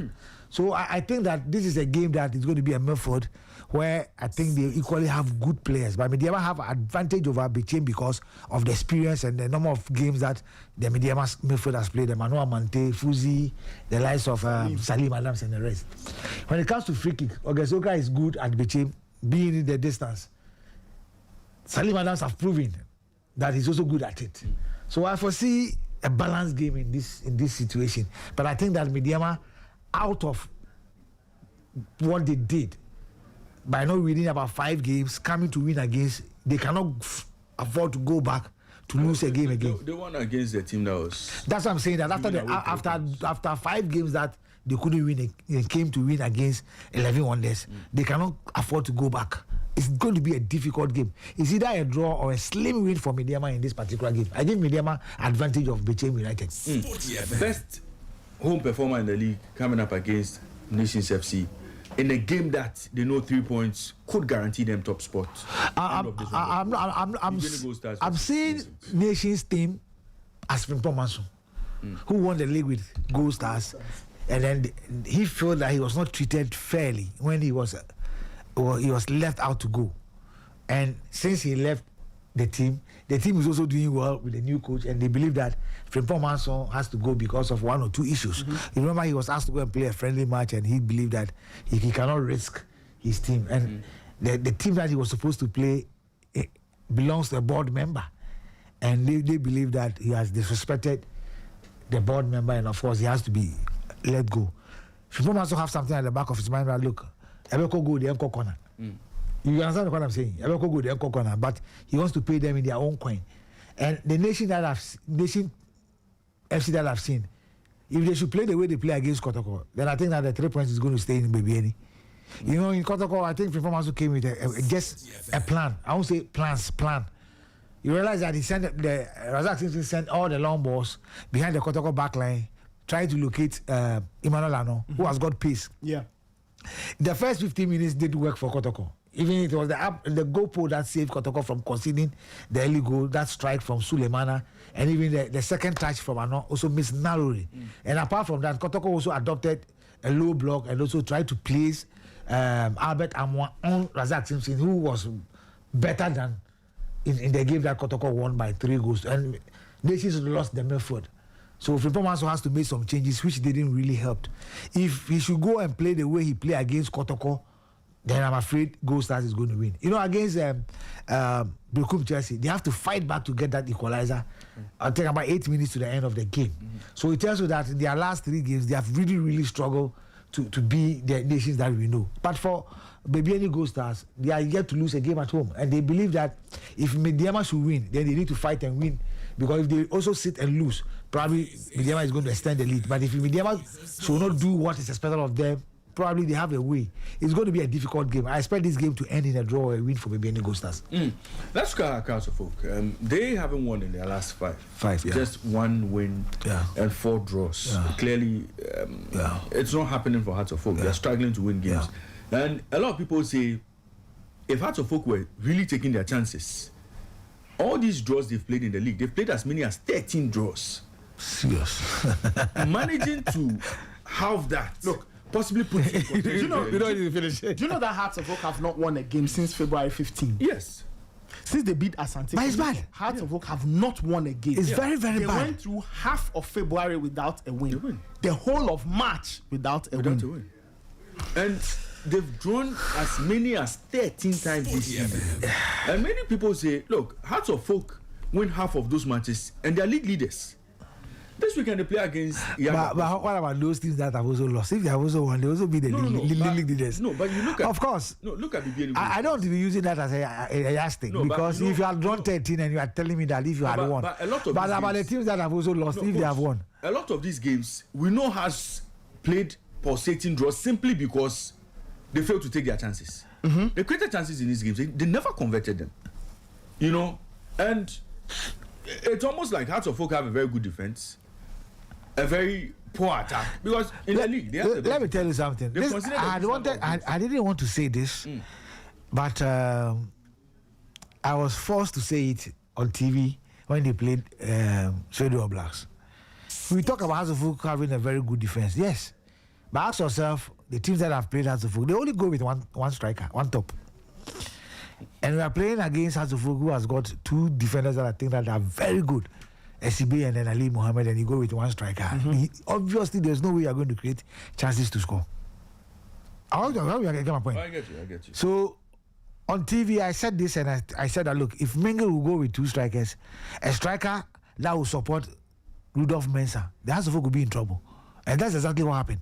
You know, Coach. So if I had monitored that game, I don't know whether you watched, Nathan. Coach. When I tuned in, Hearts were 2-1 down.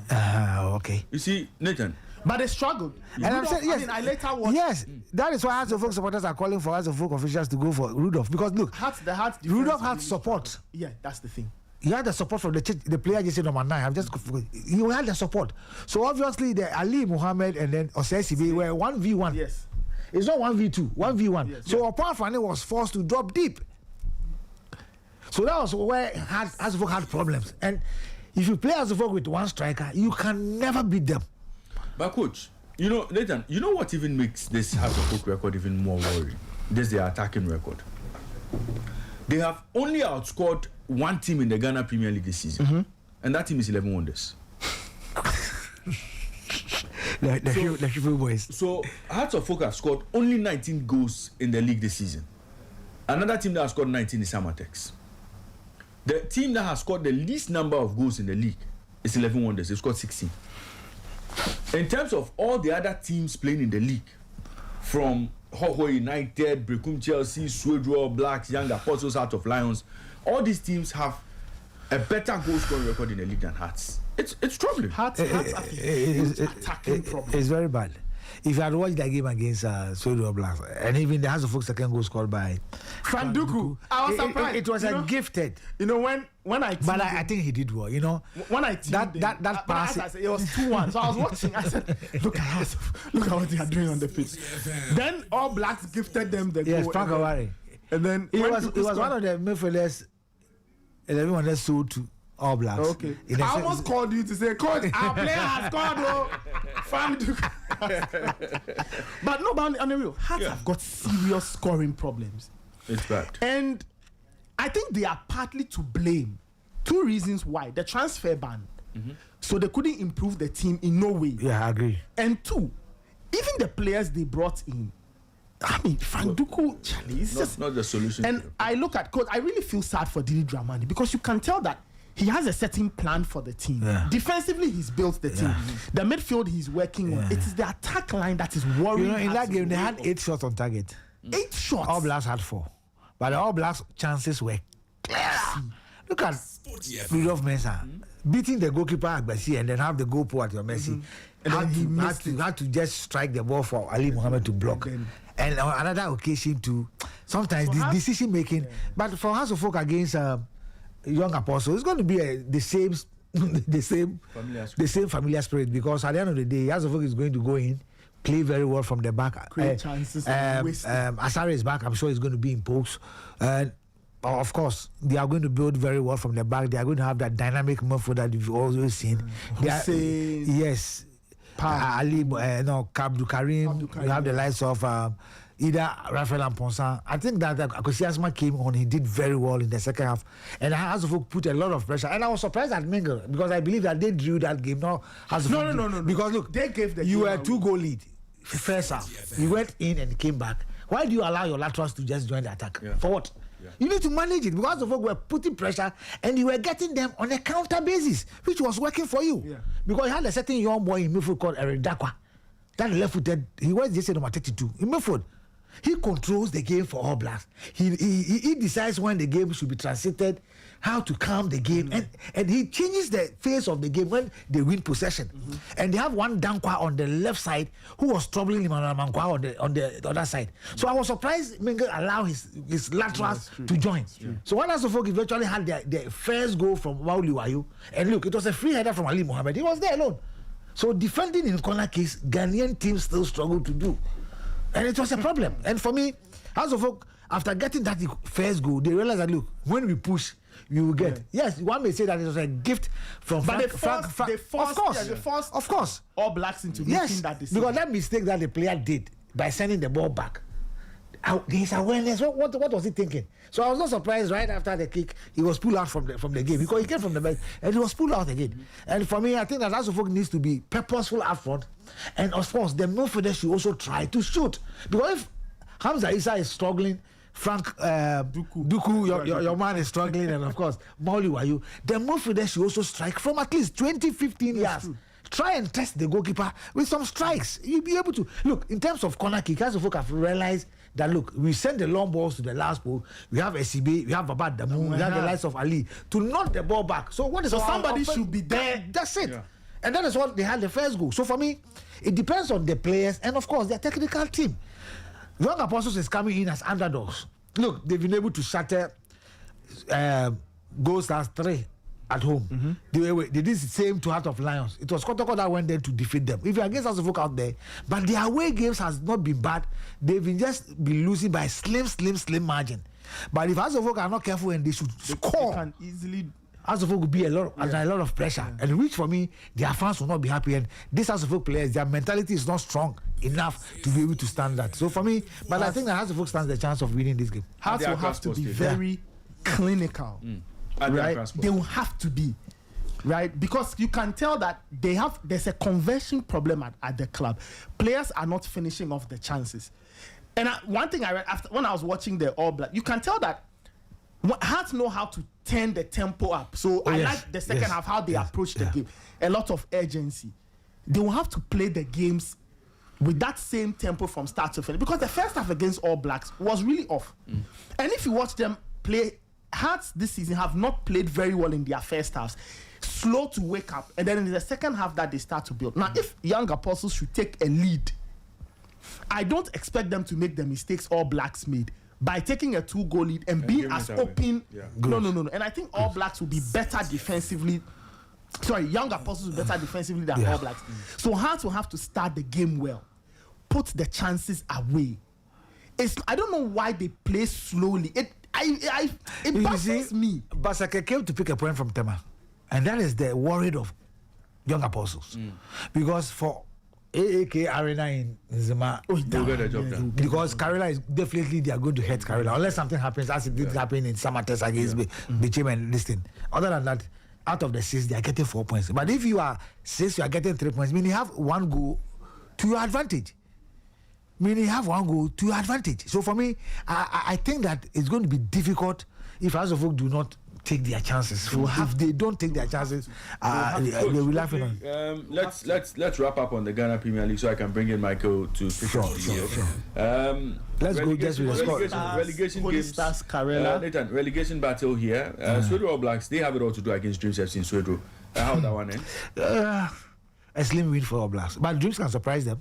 For Dreams, out of the 2 games that they've played, they've been able to pick 6 points. So for them, they are good to go. Look at their position. But for All Blacks, if they should lose this game, there is a problem for them. That was why I thought they could have won the game against Asofo when they had the 2-goal lead.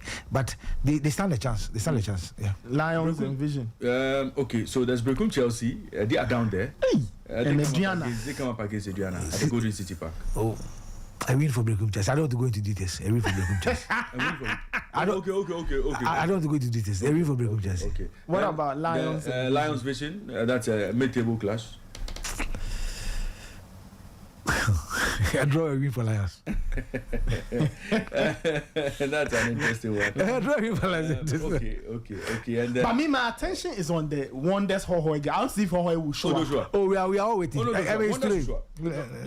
Wonders to show up. Ho show up. Sporty If you ask for that one, they will show up. But if they show up, I give them the 3 points.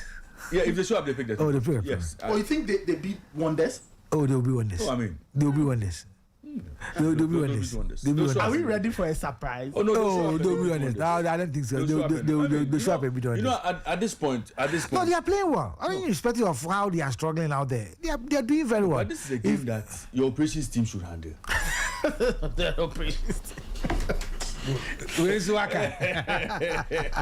Thank you very much, Kuti. So we talk about the Kotoko game on Monday because Monday we are here. All right. Michael Asharwood is on. Michael, if you can hear me, I'm sorry about the break earlier on. Good to have you back. All right, Raymond, it's great to be back as usual. Easter and Omodum Light, you know.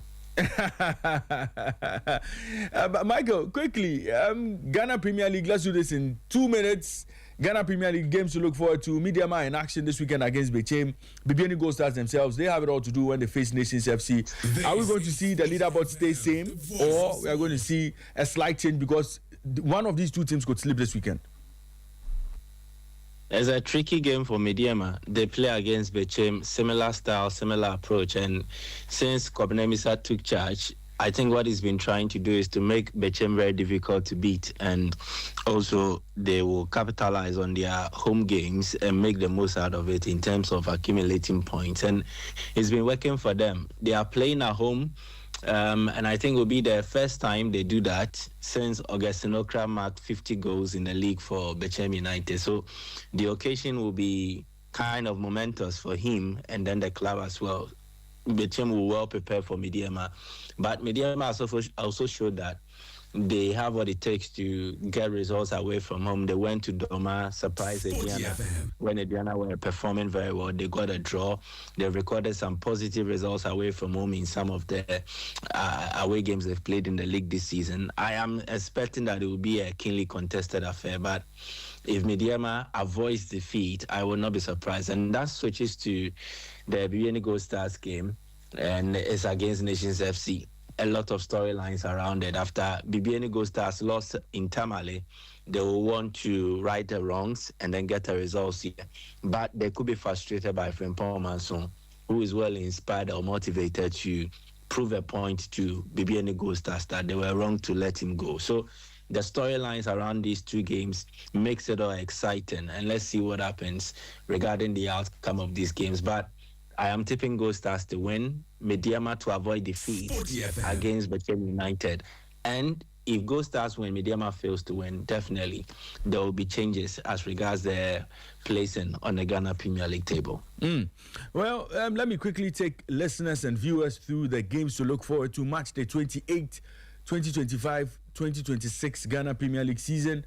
And the games start today. 11 Wonders will play Hoho United. Tomorrow, Bachem United welcome Mediama SC to the Nana Fosu Park in Brekum at the Golden City Park on Sunday. And Brekum Chelsea will take on Adriana SC. Bibiani Gold Stars will play Nations at the Dance Park in Bibiani. Pando Heart of Lions will welcome Vision FC to the Pando Stadium. Accra Hearts of Oak will play Young Apostles at the Accra Sports Stadium. Basake Holy Stars will play Karela United at the AAK, the second arena. And then Sweden All Blacks would welcome Dreams FC to the Sweden Park. And then Kumasi Asante Kotoko on Monday will play Samatex at the Babaya Sports Stadium. So these are the games to look forward to in the Ghana Premier League this weekend. This is still Sporty Breakfast live on Sporty 106.1 FM in Accra, 102.5 in Takoradi, and 91.3 in Kumasi. Well, we've done a lot of talking this morning.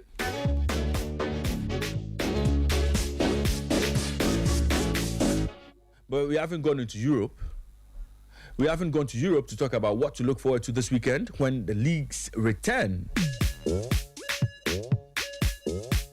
It's a good time to get into all of that. We go to England first, but this weekend it's not Premier League action weekend.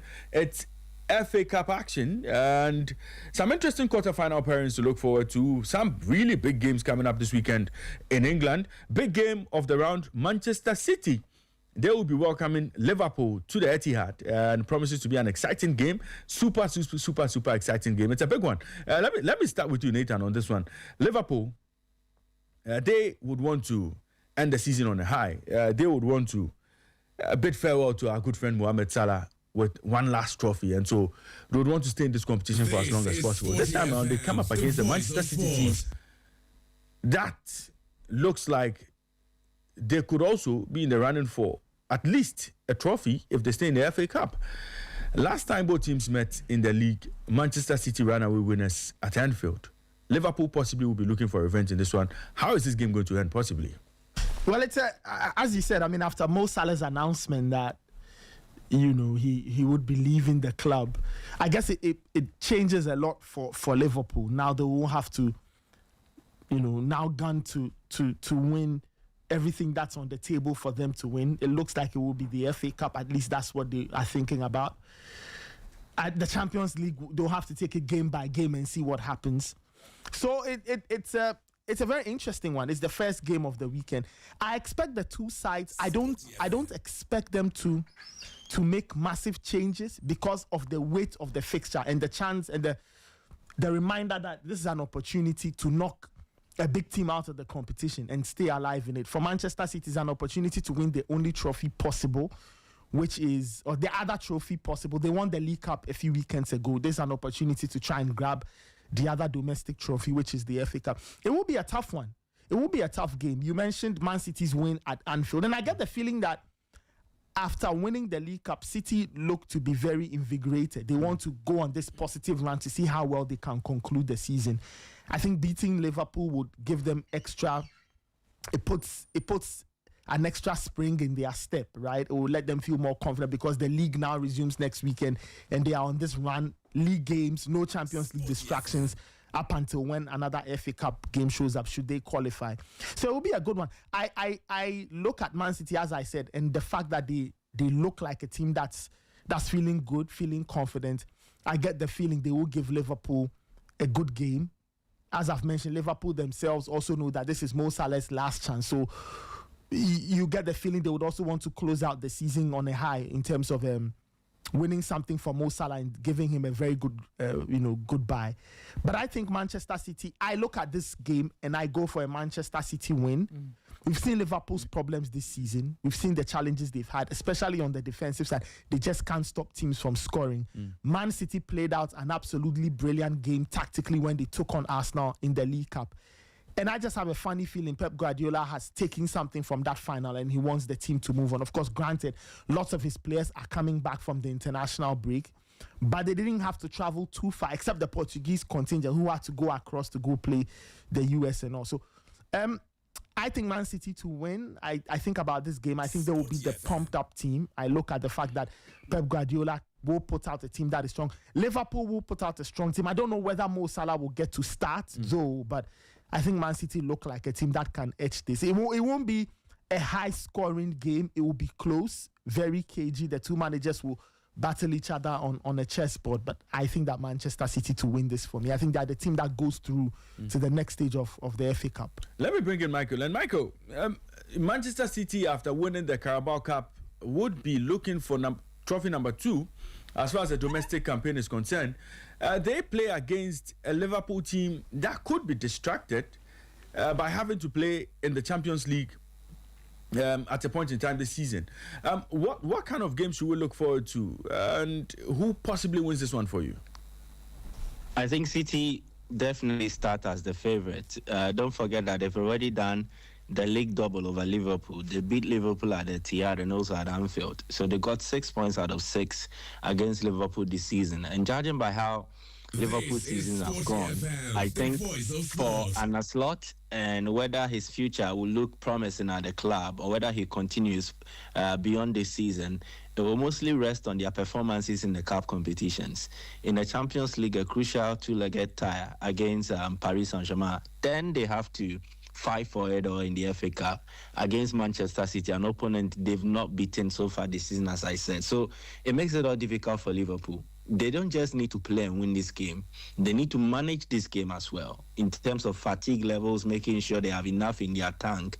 Then they can face PSG fair and square in 2 legs and then see if they can have a chance of progressing at the expense of the French champions and then the European champions. But for City, their only focus would just be on the league and then the FA Cup. And after beating Arsenal in the Carabao Cup, what it means is that it gives them more confidence. It emboldens their belief, knowing that they can actually do something. I think that result against Arsenal has flipped the script in City's favour.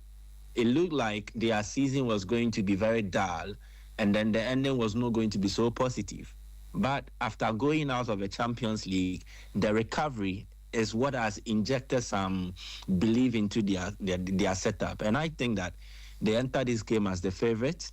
Liverpool will need to manage this game. So Arne Slot will need to think between starting his best team in this game and then risk not having the best of his team against Paris Saint-Germain. Or he tries to rotate, which affects how strong Liverpool will be for this match, and make sure that in the 2 legs against Paris Saint-Germain, you will have a solid lineup to match up whatever PSG will offer. So very critical decisions. And I think all this points to the point that Manchester City are favourites. If they fail to qualify against Liverpool, I would be surprised. Again, the game will be played at the Etihad. They have the advantage. And then Pep knows how to spice up occasions like this. I don't know what they will do, but it will not be beyond City if they choose to make a presentation of the Carabao Cup trophy before this match. And I think it will have a certain sentimental edge to it, and then it will help City in terms of how they set the atmosphere, the mood, and then play this game against Liverpool to win. Well, Chelsea would be playing against League One side Port Vale. Now, Chelsea are not in a good place at the moment. They've lost their last 4 games in all competitions, and clearly the jury is already out on Liam Rosinho. Can Port Vale add to Rosinho's woes in this weekend's FA Cup quarter-final clash? Definitely not. I think Chelsea have far too much quality to deal with any threat that Port Vale will pose. The issue actually with Chelsea has to do with very big decisions that Liam Rosinho has to make. During the international window, a couple of players spoke in a way where it really did not communicate or indicate their belief in the project that is being run under Bluco or the owners of the club. Enzo Fernandez has not let go of any moment to voice his frustrations and displeasure at how things are going. and news are starting to trickle in that even within the Chelsea playing body, some players are not happy with his approach, and the club is getting concerned about what he's had to do. And that when Liam Rosinia takes to the press conference today, the media will want to fix him questions revolving around Enzo Fernandez, what he's done, and whether it affects his status as the vice captain of a club. Again, Marco Correa also did not spare a moment. He also made his frustrations very clear. So it's been an eventful international window for Chelsea as a football club, and they will need to manage this, and this would really test Liam Rosinia and his readiness for big stage. These are critical moments for him, and now he's able to recover the players, get them to play, because almost every question that has been asked of Liam Rosinia from the players, the discussions have been around, he's a nice guy, he's cool, he's like this. When players speak about a coach or speak about a manager, and it does not necessarily reflect on his tactics, his tactical nous, but it's about his personality, it communicates something differently for anyone who wants to strictly analyze it.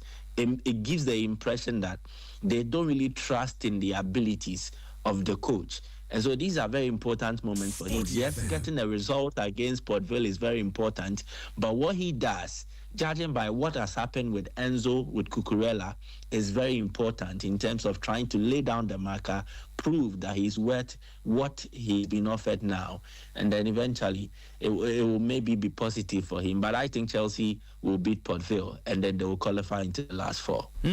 Let's talk about Arsenal. Arsenal play Southampton. Arsenal should be able to do the business against Southampton, I guess, especially after losing the Carabao Cup. This is one they would want to win. Southampton have showed that they are a team that you cannot underrate.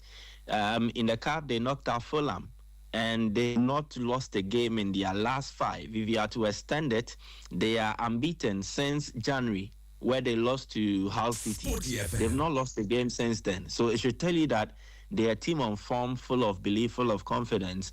And then judging by their last results in the cup, they know that they can definitely cause an upset against Arsenal, because after all, it's a cup and it's full of giant killing stories, and they'll be inspired by such. And again, they play at home at the St. Mary's. Arsenal know what is at hand. If you look at Arsenal's last cup game, albeit they won against Mansfield, it wasn't really a convincing performance. Arteta changed the setup. He tweaked it a bit. And don't forget that Arsenal will also need to compete in the Champions League. So it wasn't surprising to me when immediately the international window kicked in, a lot of Arsenal players were withdrawing. I think it was a strategy. I don't want to say that maybe they were faking injuries. Yes, they might have some 1 or 2 physical discomforts or some 1 or 2 injury concerns or worries, but Arteta and the Arsenal team did not want to risk it. And so if players were even suffering from a scratch, he will want the players to return so that he can recover them fully. And by the time that the club season was to be reactivated, they will be ready. And I want to believe that is what they've done. Arsenal, with the squad that they have, should not have a trouble fielding a team that is competitive enough to face Southampton and get something positive, and also focus on the Champions League encounters that they'll play. But it is a tricky game. Of all the matches that will be played in the FA Cup, I think this one will likely be the one that is a banana peel. It is tricky. Arsenal could actually step on it and trip, or they could overcome whatever hazard that this game will pose. But I think it is tricky. It is something that it is difficult to predict. Maybe you want to give it to Arsenal. They need to respond positively after losing the Carabao Cup. But Southampton is a tricky opponent, I must emphasize, and anything can happen. Now, finally, West Ham play Leeds United in the final game of the round. In 2 minutes, where does this one sit? Where does this one end? Aside the practical value of winning and qualifying to the next stage, there's also a sentimental value attached to this. This means that whoever wins this game could actually be winning a certain emotional war. Don't forget, these two teams are locked up in a relegation dogfight, and I think they all want to have a go at each other to claim that bragging right and also boost their confidence. And I want to believe we'll make it a feisty encounter. Leeds United they play well under Daniel Farker, but they are not as lethal as you expect. West Ham have started to turn the corner under Nuno Espirito Santo, have some decent players in their fold. I think it's going to be an interesting game, but I take West Ham to qualify by virtue of just playing at home. Let me bring in Nathan. Nathan, Chelsea play League One side, Port Vale, and many believe, look, this could be the upset. I don't think so. I think Chelsea are going to win this. Will it be an easy game? Probably not. We saw Chelsea's previous round, a back and forth encounter with Wrexham, I believe, and they won that ultimately. I think that Port Vale will give it a good shout, but I think Chelsea to go through. I wonder how Port Vale are going to... Look, you talk about the magic of the cup and everything. I still think that Chelsea do have enough quality in their ranks to get this tie over the line. Will it be an easy one? I think Port Vale will make a good fist of it, but I think ultimately Chelsea will go through. Arsenal play Southampton. St. Mary's in there. St. Mary's will be in action this weekend. Yeah. I mean, an away trip for Arsenal. We haven't been there in a while. Arsenal, Premier League team hasn't been to the St. Mary's because Southampton are in the Championship.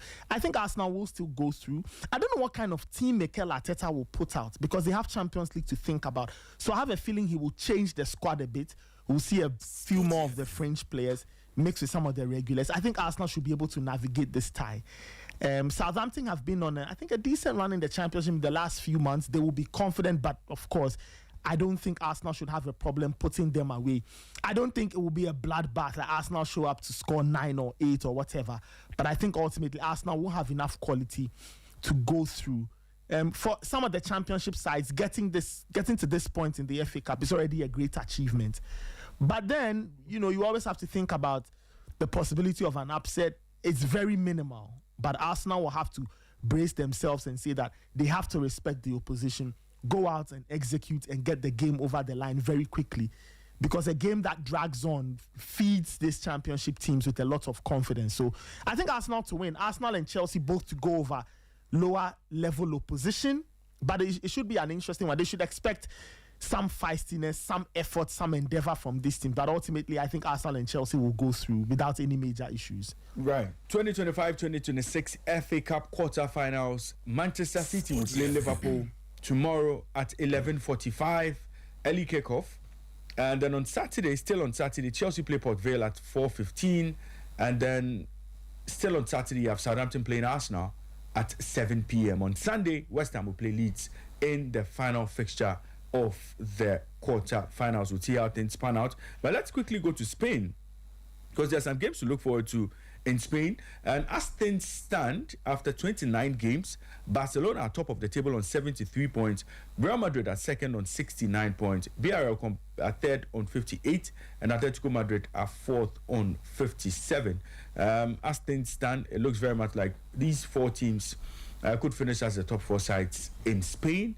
But there's a little matter of the top of the table. There's 4 points between Madrid and FC Barcelona. This weekend, Madrid will be playing against Real Mallorca away from home. And then Atletico Madrid will welcome Barcelona to the Wanda Metropolitano. That should be an interesting one. Rayo Vallecano play Elche tonight. Real Sociedad play Levante on Saturday. Real Betis play Espanyol on Saturday as well. Getafe play Athletic Bilbao on Sunday. Valencia will take on Celta Vigo on Sunday. Or Real Oviedo play Sevilla on Sunday. Alaves take on Osasuna on Sunday. And then on Monday, you have Girona taking on Villarreal. But game of the round would be Atletico Madrid versus FC Barcelona. And both teams, again, will meet in the Champions League in midweek. Well, Nathan, if you are Simeone and if you are Flick, what would you be thinking going into this one? I think they meet again, right? Yes. In Europe. In Europe. They've met once Copa in the del Rey. league. They met in the Copa. Atletico survived the 2 legs. They won one, lost the other.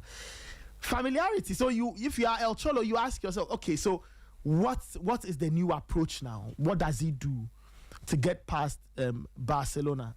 Knowing that 3 points are on the table and knowing that they meet again in midweek. It's a very fascinating... I never thought there would be a time where Atletico and Barcelona would be meeting this often in a single season. For Diego Simeone, because there are points on the board, I would expect the approach to be what I've seen him do in recent times. Start the game in an electric manner, get as many goals as possible, and then see if they can stop Barcelona. The truth is this, Barcelona will find goals at the Wanda. There's nothing Atletico can do about it. I think Barcelona have quality to go and find goals. In the Copa, it was a very interesting game where Barca couldn't respond when they went down by 4, but they tried to make a fist of it in the second leg. So I think because it's a league game, now Barcelona know that surviving this game is not fatal. If they get a draw, it's not fatal at all, because a Real Madrid win will bring them to 2 points maximum. Sporty Yeah. FM. So I don't think Barcelona will see a bad result as fatal. What they will do is that they would have learned the lessons of conceding 4 without response in the Copa, and I think they'll play better. I think they'll be a bit more solid defensively. The challenge for Atletico is this: when they take a lead, or if they take a lead, let's say they lead by 1 or 2, can they stop Barcelona from scoring? Will they be tempted to go back into their shape and try to be conservative? I wonder. But I think what Atletico have developed over time is that in acquiring players like Ademola Lookman, they have a threat on the break. They've got some attacking instinct and some weapons to throw at Barcelona. So it should be a good one. I don't think we'll see the 4-0. I think we'll see a closer game. Even if the goals are a lot, I think Barcelona will certainly find something from this one. So I will go for a draw in this. I think Barcelona will get a point from this game because, one, it is the league and it's the points on the board. And the fact that they would not want to be reckless to allow Real Madrid to possibly come really close. So I get the feeling Barca will have to manage it in terms of Sporty FM. their approach. I get the feeling that they will walk away with a point, with a point from this one. Michael, let me pick your thoughts on this quickly. Atletico Madrid versus FC Barcelona. Points up for grabs in the league, and then in midweek, both teams meet in the Champions League proper. How do both coaches approach this one, and how could this one possibly end? I think it doesn't help El Cholo that he's already played Barcelona twice, and Hansi Flick definitely will know how to overcome their struggle in the Copa del Rey first leg, which they lost by 4-0. I think Barcelona has always had the upper hand in games against Atletico Madrid, and the conditions surrounding this particular game also makes it tricky for Atleti. Yes, they have some key players in there, but if you look at the roles they played for their respective national teams and the journey they had to cover, are they really ready from the get-go? And for how long can they be used? Because after this game, they'll have to return to playing in the Champions League against the same opponent. So the squad management will likely be an issue This is for Sporty Diego FM, Simeone. the voice For of Barcelona, sport. I think they have their work cut out. How do they cope minus Rafinha? It's a big issue. Rashford can do a job, but cannot guarantee you consistency. And Rafinha offers more than what he does when he has the ball at his feet in this Barcelona setup. He's their main engine in terms of Hansi Flick and how he triggers their press. And in his absence, it means there needs to be a certain system tweak in terms of roles that will be assigned players in how to go about their shape and how they press without the ball. It will be very crucial. But I think it can be catered for with personnel available. Rashford won't give you that intensity from the press like Rafinha does, but he can do a job with the ball at his feet. And so if you have someone like Fermin, maybe you can change the pressing roles and then look at how you go about it. But all in all, it is going to be an Sporty interesting FM. game. But I think it is a game where eventually, if Barca hold their own in the first half, they should kill it in the second.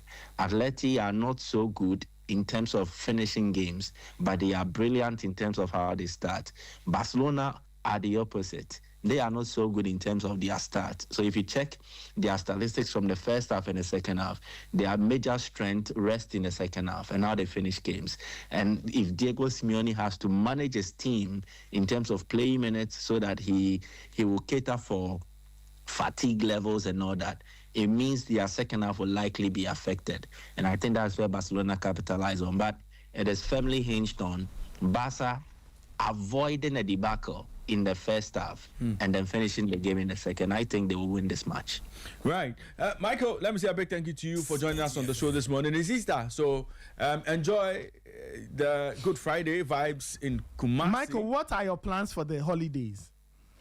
I'll definitely have a trip to the mechanic. We have to sort some two things out. And then after that, I'm actually the boring type. I'm mostly inside. So let's see what We are inside doing a lot of things, yes, we know. Doing what? Doing what? Raymond, answer. Doing research and, yes, you understand what I'm saying. Michael, it's been a pleasure having you on the show. Happy Easter to you and to all our listeners in We'll Kumasi. catch up next week. All right. Right. That was Michael Asarigwe joining us from Sporty 91.3 in Kumasi. And as always, Michael brings us the vibes from a safe room. You know what I mean? Yes. But Charlie, one of the things on my bucket. One of the things on my bucket. I have to properly spend time in Kumasi. I've been to Kumasi twice. On all the trips, I've spent hours. Oh, okay. Right. Yeah. So first one was about 4 hours. Another one about 5 hours. About 6 hours. I haven't there really for days to enjoy. When we go to Sporty 91.3 in Kumasi, we'll spend a lot of time there. We'd have to go and do the show from there. Yeah, but have you spent time? Well, tops 2 days. Yeah. Because the guys need to show me where. I didn't really go places. I only had some fufu somewhere. And that was the guys need to show me where all the nice places in Kumasi. Yeah. No, Kumasi is fun. It's fun. I need to. One of the things I need to be doing more is explore places. I need to do. That is why we are going to Keji today. We are going to Keji today. Yeah, you have to explore that side of town too. You know what I mean? Yeah. So, but then let's quickly wrap up. Baba wants to go for his holiday. You understand what I'm saying? Yeah. Did he not just enjoy a religious holiday? No, he wants to enjoy this religious one too. He likes religious holidays. Baba didn't bring us. He didn't bring us salamit. He said this is the small one. Every time, that's what every day they tell us. Say this is a small one. This one they don't kill cow. So, but you see, let it go on record that he can't hide that one from us. Oh yes. I remember my old RME notes because Idul Adha is 2 months and 10 days after Idul Fitr. Is it not true? Yes, it's true. So in 2 months and 10 days, we'll be waiting for a cow. Counting. That's 70 days. 70. We'll be waiting for a cow. But Nathan, what's happening in France this weekend? Well, Ligue 1 is back. Paris Saint-Germain are back. That last week they didn't play. Okay. Much to the annoyance. Well, there was international break. So before the international break, I think they played. They've been trying to reschedule their game with Lens because of the second leg of the Champions League tie with I think Liverpool. That's right. Eventually, that request got granted, much to the annoyance of Lens. So that game is a very important. Lens have gotten the opportunity to go past them. They've not taken it. It is true, but Lens believe that if they think that game is key because PSG will be distracted. So they were looking at that game as a way of now going past PSG. But anyway, they are not serious. PSG play tonight. They take on Toulouse at the Parc des Princes. After the international break, Paris Saint-Germain will be back tonight at home. Strasbourg will take on Nice, and Strasbourg's season has taken a body blow because their lead marksman, Joachim Panicheli, is out with an ACL injury. The person who was scoring all their goals is out. So that will affect them, but they will have to take consolation, right? The manager, Gary O'Neill, has been guiding them well. Of course, he had Panicheli then, but now players like Emega and Co will have to step up. Brest, your favorite team, at home to Rennes. Brest and Rennes. Yes, Brest and Rennes are playing. So Lille, Lille will take on Lens. Lens are trying to upstage the order in France, but they travel to Lille to play that game. Angers take on Lyon. Le Havre will take on Auxerre. Auxerre, the Ghanaian country. The relegation boys. Yes, Auxerre. Guillaume Mensah, Elijah Owusu, Marvin Senna. The Togo boy. No, as for Marvin, you go back to Togo. So, okay. Lorient are at home to Paris FC. Now, this is an interesting one. Lorient have been the sleeper team since match week 18. Okay. In terms of the team that have been in form in France since match week 18, Monaco, 23 points since match week 18. Paris Saint-Germain, 21 points since match week 18. Lens, 19 points since match week 18. Lorient, 18 points since match week 18. Oh, wow. So they are the sleeper side. Yeah, they're doing some very good job there. And they beat Lens last weekend. Weekend. So they host Paris FC. I expect Lorient to win that game. Metz and Nantes, two teams trying to avoid relegation. It's a relegation dogfight there. Metz and Nantes. Metz win this one for me. Metz are playing at home. They are bottom of the league. Nantes are above them. Right, so it's a tough one. I would have loved to see that game. I think two scrappers. Metz win this one. No, I think Nantes will win away from home. Metz are really poor. Monaco and Marseille, the game of the round. I've told you that Monaco are leading the form table since match week 18. Marseille have been struggling. The season looked like it was going to work, and then it fell apart dramatically. They are 10 points behind Lens now, and Marseille have looked really poor. How is their new man, Habibé, doing? Well, Habibé lost his first game and lost in the cup as well. Fans were not happy. I think fans were not happy at all looking at, Marseille's run. But he has an opportunity. But going to Marseille is complex. Go to Monaco is complex. Monaco have played some very interesting football this season. Marseille have won their last 2 games in the league. 2 of the last 3. They lost at home to Lille, towards the end of March. But after losing in the cup, Habibé went 2-2, beat Auxerre 1-0, beat Toulouse 1-0. But now they have got to go to Monaco. And Monaco these days have played some very, very, very good football in the French Liga. They gave Paris Saint-Germain a right old scare in the Champions League, beat Paris Saint-Germain at the Parc des Princes. So Monaco's run, really, really good. Beat Lyon, beat Lyon away from home. Lyon had a man sent off, and they've won their last 4. So Monaco look like a team that can trouble Marseille. Marseille's inconsistencies could come back to haunt them, but they will have to go there and see if they can play out a performance. As I said, they are 10 points behind Lens, so there's a lot of catching up to do if they really want to end the season. Third gives you Champions League football, but Marseille's high hopes were that they would at least finish second this season. That is unlikely as things stand, and that turnaround can only begin if they can go to Monaco and win, which I think will be tough. Very difficult. It will be really tough. Monaco to win that game, if you ask me. Monaco at the Stade Louis II, and I expect them to win. I don't know if Paul Pogba plays. He's been training. Okay. So maybe he will get his first few minutes after appearing in the French Liga player salary charts. He has to earn his money well. Yes, he has to earn his money his money well. But Monaco, they've done well. They've done really well. Looking at what they've achieved this season, Balogun looks really good, and he's a player in form. That's the American boy. Yes, the Balogun, flying Balogun, and he will be. He's an American boy. Why? No, he plays for the U.S. national team. Oh, of course he is. He's an American. He's an American. What's his name again? Folarin Balogun. Hey. Yeah. So if you ask me, if people want a few tips on the teams I tip to win this weekend in Liga, PSG, I suspect will get a win against Toulouse. I don't know what kind of team Enrique puts out, but it should be enough to get them points. PSG to win. I tip Strasbourg to win. Lens to win on the road at Lille. Lorient to beat Paris FC. And Monaco to win at home against Marseille. Well, Sporty plug extension here, right here. So, for our punters out there, you heard it right. Nathan is a French football expert. When he says something, you listen. Well, in Italy, match day 31, games for the weekend. On Saturday, Charlie, games will be played. Will people even go and watch Serie A after? Oh, I mean, don't watch.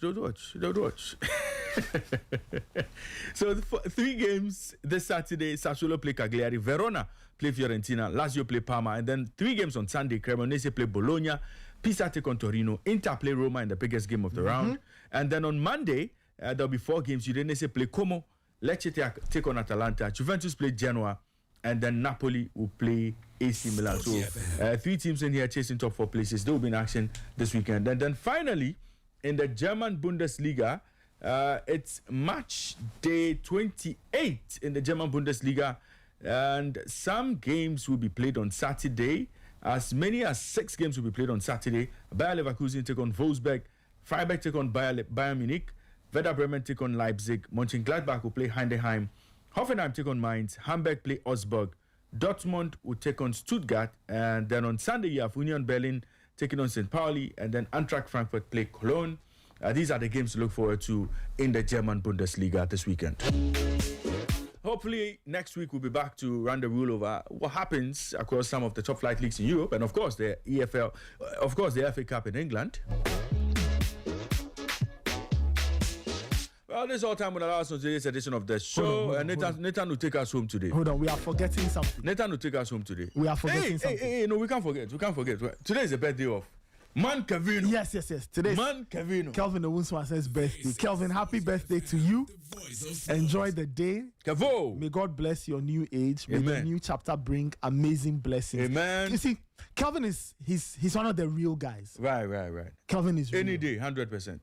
Kelvin is real. Any day, 100%. Very supportive. Yeah. Very reliable. Solid guy. Very honest, hardworking, does his work well. So, Kelvin, I wish you the very, very best. The things I will pray for myself, I pray that you receive tenfold. Amen. I pray for good health for you, more grace, more blessing, more money. More money. Because as men, we need money. Yes. Money to solve problems in the house. Yes. As a man, unisika wasemswa. And also money, you see, money to enjoy life. Yes, enjoy life. Like to say that, Charlie, Ray, I mean, this year, this year, Charlie, person me go holiday. I want go holiday. Then you take the wife and the kids. Kelvin. Or Charlie, I won't change my car. The new car, they say be 100K. Oh, just put the money on the table. Yeah. So I that's pray what we pray for. I pray for money for you, That's Kelvin. right. That's and I pray right, for that's right. a spirit of excellence to keep, so that you keep doing the amazing things you are doing. Absolutely. On this work and even in your own side projects, all the things you do. So, Kelvin, happy birthday from me. Yes. As your brother. And the entire Sporty And FM team. from no, all this of one us. is from us. We the Sporty breakfast. Yes, from And the me, production team. from Raymond, and then Yes. from the entire Sporty Yes, breakfast team. yes. We wish you the very best. Happy birthday, Minya, official part. Man Kevo, silver and gold we don't have. But what we have to give you is our prayers. That God would bless you with silver and gold. That we will When I thank get you. some money, I'll go buy beer for you. Yes. He likes his beer too. So, Man Kevo, happy birthday to you. We wish you well. So, Kelvin, happy birthday to you, Kelvin Oswanta. It's been a pleasure working with you. It's always been a vibe working with you.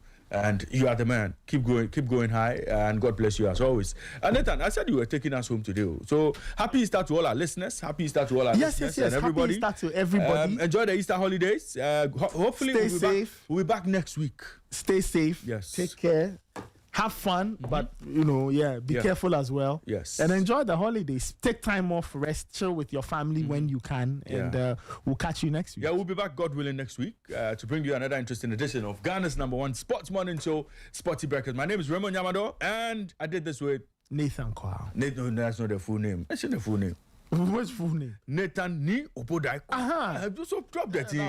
Why is the short name? Ni Obodai. Thank you. The new Obodai is this thing. You understand what I'm saying? A big thank you to the entire production team. Emmanuel Ayamga, Immortali Jakwa Champo, Yusuf Desaja Isa, Fidelis and J. Angela Mensa, Sena Sosu, and then, everybody who supported us today.